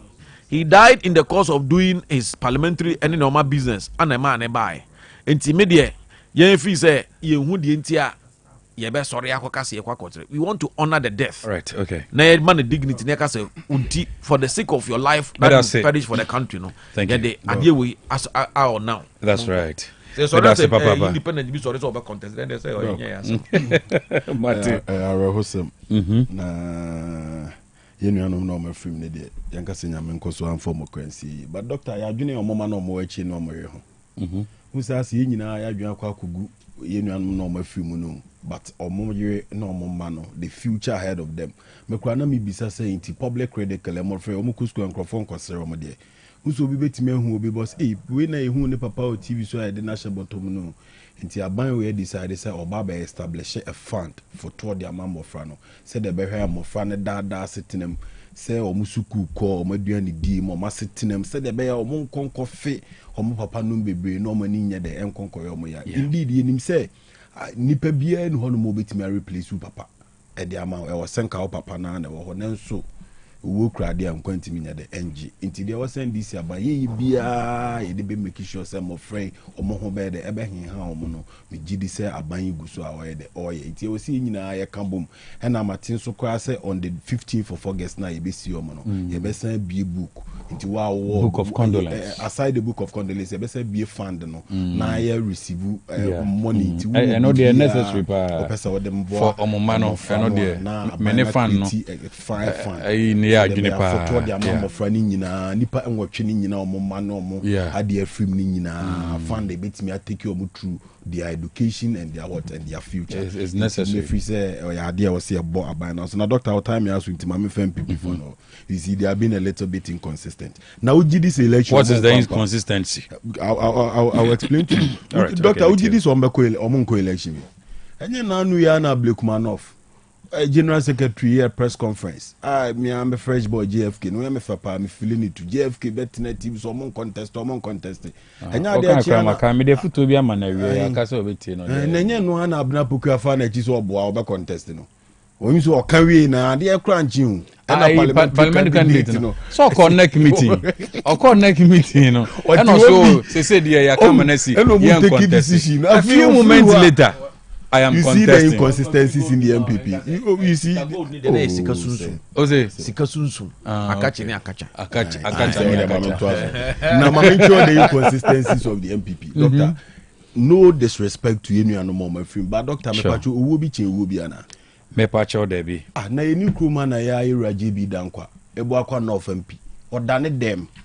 Ya ne de yakwo wo ne sekan mani free.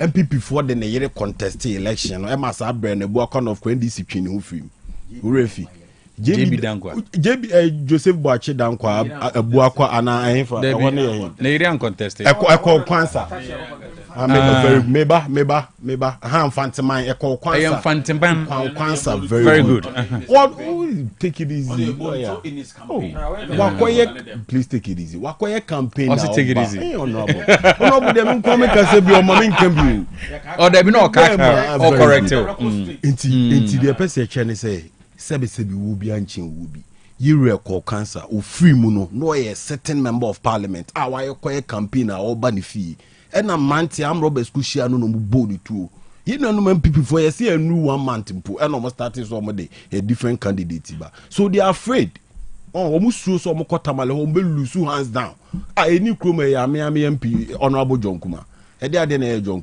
Kuma want to station be better now ka say ye man aduane kura wa confirm na poison di kunu enya no mu wie na no sa contest just election the opted out you opted out because you knew say hono so na nyam strong you see ana halaji me bua because na munim so ejusu mu enti omu state ne clear no mu ye hu omu position ana mo stand by ye ne ye hu ya stand by ye position ye position was me bizarre say question about ye position was most stand by bia ye position at the time was doc ye position at the time was Doc, your position at the time was it was 6-7 months to the elections, to the general elections. Until you say about one and the time cried as we and nothing the young contesting. But who contesting? Would the era Kwabena Boatin Babe contesting? Emma Kwabena Boatin Babe Dim Kunimenya no na yesi ajusu election be chichi we ni ade ade nyina awojusu. Yeso mo we are no mama 100 cedis account. Etinkofo enye hu na abo mo and an inconsistency na wa mo pata anka owo bi anche owo bi there are more than 3-4 examples amedia ma we che say enema bi asi wo Ghana o ma contest so why are they running away omoma Ghana fo nyina hu se okon na fono mo na doctor ade ba ko so o se hye so say anytime there is a by election it is a referendum on the incumbent. Dr. Tiani you may say anytime there is a by election a referendum on the incumbent. nti wo opposition no what the koso wa ho oden hwe se me ankasa no kra election ya me koi am I fit for purpose it is over here in 2023-2024 ye reja chi question unso mo de ne kokko to am ye twema so am MPP focus so be seat na free ensem de ma ye ndc nya hoto so hu say 2024 elections e be win hands down ye ko ho no mo to my once ema nya hoto so say ampa grounds na ye de ma ndc nti so ya manyoku na wo position na by election bar you test your pulse ya kunya ye de ma o se fa test wo amanyoku ne hwe se ne me ku ya ada ye ko kuma we by election na mu se MPP agu o ma lusu because every machines ne niam o de buy nyina the contest was so close that and come be lusu so na be sem chinti say the party is still unattractive. It's still unattractive na Dr. Wan kasa sa oba o senior high school na so Tamale Central name be atwam just on the 3rd of January coalition of first of assistant secondary schools one this omuso mumtimi mi school because omunye school de beto nuane amaye mofra no na se ni nyame ya wadom na wabofra free Tamale Central na so ko school na se na ban ye twa 3.5 billion cedis e de amano na sa abofra ni ko school do nya aduani di kama but say much just beware of that because Minister of Education be ka say aduani die no now they want the quality not quantity and they say perishable goods nkwa no de ama headmasters no but hold on me back rice ne sa other cereals and no they from buffer stock has any head teacher come to you think they will come and complain to me? Oh no, but the head didn't you hear the child's complaint? Oh, I heard it. But me the Minister of Education so baba be na wonte. The oche mu no anka say man kura na duani ni o. Me nka say man kura na duani ni asem o. Said the o can obi tie obeka say the full operations national headmasters but say ente sa. I'm not saying that. So na no na me twi wa adwen so you don't mislead obi bia otie. The argument making is that dedicated source of funding and ne so free Tamale Central na so ba pass no person ko any of our tertiary institution no fee stress did 20 fees first year fees amano to what Tamale Central what is the motivation hese will be giant this in the president mama wakoto abade aba ekufado yes urevi say komanum and now kwabrane would $57 million go to amana obi buy Deloitte and Touch for say achomo capitation since 2023 me basic school am chadu since 2023 na MPP for ntua bi da enti se nenyame ya adom na bambi abanu atua what is the motivation that obi o Tamale Central be giant this wakoto abade ama president Kufuado there is no motivation enti MPP for na we say now their party is not attractive and form honye and now Dr. Medema no sina sutru mi no mani hane ana meboa ye bowa sum baako o sori ni asa bo baako aka ho wan wi abafuma wu na nsia no mkoje baako Ablekumanov uvizo mesa akobim nti omu suo sutro mi no thank you very much alaji mami one of our listeners Baba Isa Kompo one parliamentary candidate for PPP in the last election so what you tiu pa in fact on workshop bia aboabo pa mo foti mami say you so akoya so congratulate enua akwamate say yamano on the deputy coordinator campaign de ma Bamia team Washington Dennis Kwakwa as I say the promotion of course I think say you go say bibi am raising Dennis Kwakwa also why dey one deputy campaign coordinator for Bamia in the Ashanti region I think say good just such appointment on a deputy coordinator Emma DMB our Ashanti region Dennis Kwakwa yes all right but me say you so entia wa onipa Dr. Keskin why don't say Oba as Dr. Keskin communication director oh this are my friends my cool friends Dr.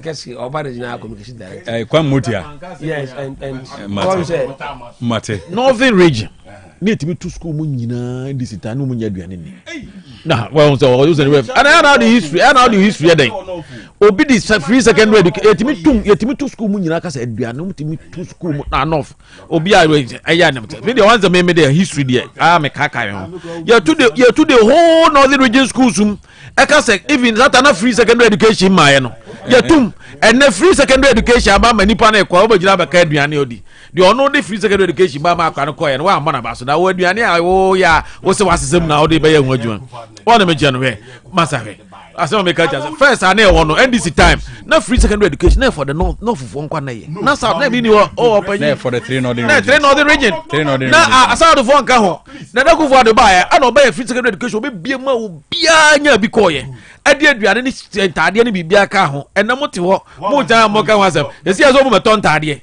yeso mo beton sei ye be ese nya ni nya de no mo beton ntade mo beton ye beton to sama ho ka ho asem aduane a wo di koye a oye na be ka ho asem mo ye na be ka no ana wo ka koko akuafo na ma na mo scholarship koko akuafo na mo scholarship na ne scholarship mo free secondary education ba no mu jaye na so this scholarship ko koko akuafo aye dada no ye the tertiary level NDC government no NDC government was for NDC government NDC government from synonyms and antonyms government Martin check west synonyms and antonyms yeah kwano o say but the point is me progressive free senior high school I what the constitution of the Republic of Ghana article 25 me no Dr. Diadan says over 320,000 students in 2015 started day school no school free and so who buy now obey na nkran so omko mu nya aduani ni doctor wanti bi ena na ban ya ba be twa dedicated doctor onim doctor ontena semu da say watena semu da I appreciate say obi ho na about obre na so me da say me pa che obomodia e san say ye card su an wasemti bomodia na top professors books mama fra no mu tumi kinkan konkan na Ghana Education Service age atum na kan so approve pa nti toma mbofra na free next one ko su JHS books ni na bi e wo books bia ope bia no obenya ma mbofra na JHS for no de no hye so say ope combine na single obenya na books with English language award our people history of Ghana RME computing creative arts science and maths preschool so free next one ko su KG2 numeracy language and literacy award our people creative arts phonics computing coloring and writing for preschool hye so some science apply past examination questions ope books ni bi etua Kumase ubowura mo ha puto John Ben station no and ankran so dance man first stop na mo wura any leading bookshopper hwe ani mu ni akire se eye perfect series on books ni ebia opedudu atu so from 0243 299938 0243 299938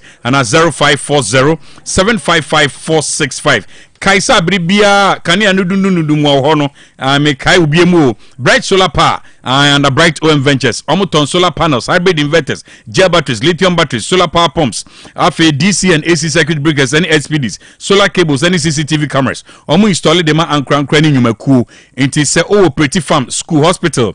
And now you are into real estate, Bomodina Naka is a Bright OM Ventures, our home. Also, ya Banjuma and Nikra, Obet you have a fixed amount. Now, what Chanika Cranka, depend on your capacity. Enti bangwani say we are no ebogu men ma we are no emungu say we am crowd hood still obenya solar no obenya voltage no na where you su Bright Solar Power power mo kira kwan a ebuakwa office no eho na omo ben Ghana Water Works ewo ebuakwa omo office no ewo ebuakwa enti omo ben Ghana Water Works bomode na frɛ awiaba Sansan 0559 500550 0559 500550 and 0249 2822 28 from na onyomu eni enkomo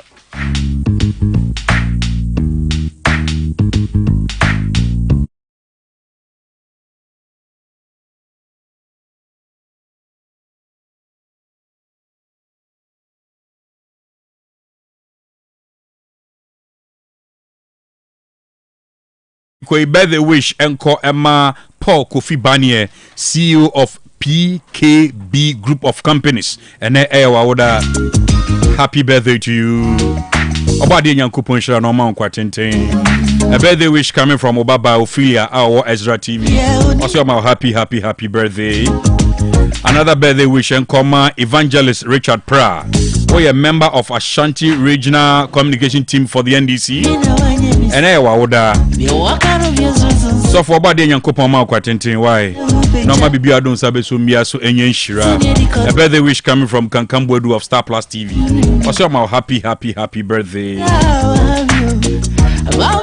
Honorable Okatechie Michael Yao Echampon aka Honorable Nkwanta na say Honorable Good Boy. And wawoda Obade Nyankopon Enshira. Immediate past Deputy Inspector General Emma Nasia and Ewa. May the Almighty God bless you. A birthday wish coming from Evans JC Kapao for Tech FM. Also, my happy birthday. Of course, birthday wish goes to Francis Ayaga, Director of Communications, Emma Aye Film Directors Guild of Ghana. And happy birthday to you, Francis. May the good Lord bless you. Oh, yeah, Director of Communications, Emma Film Directors Guild of Ghana. A birthday wish coming from Spices. Also, my happy birthday. Dwabrem, you my dear, the best someone.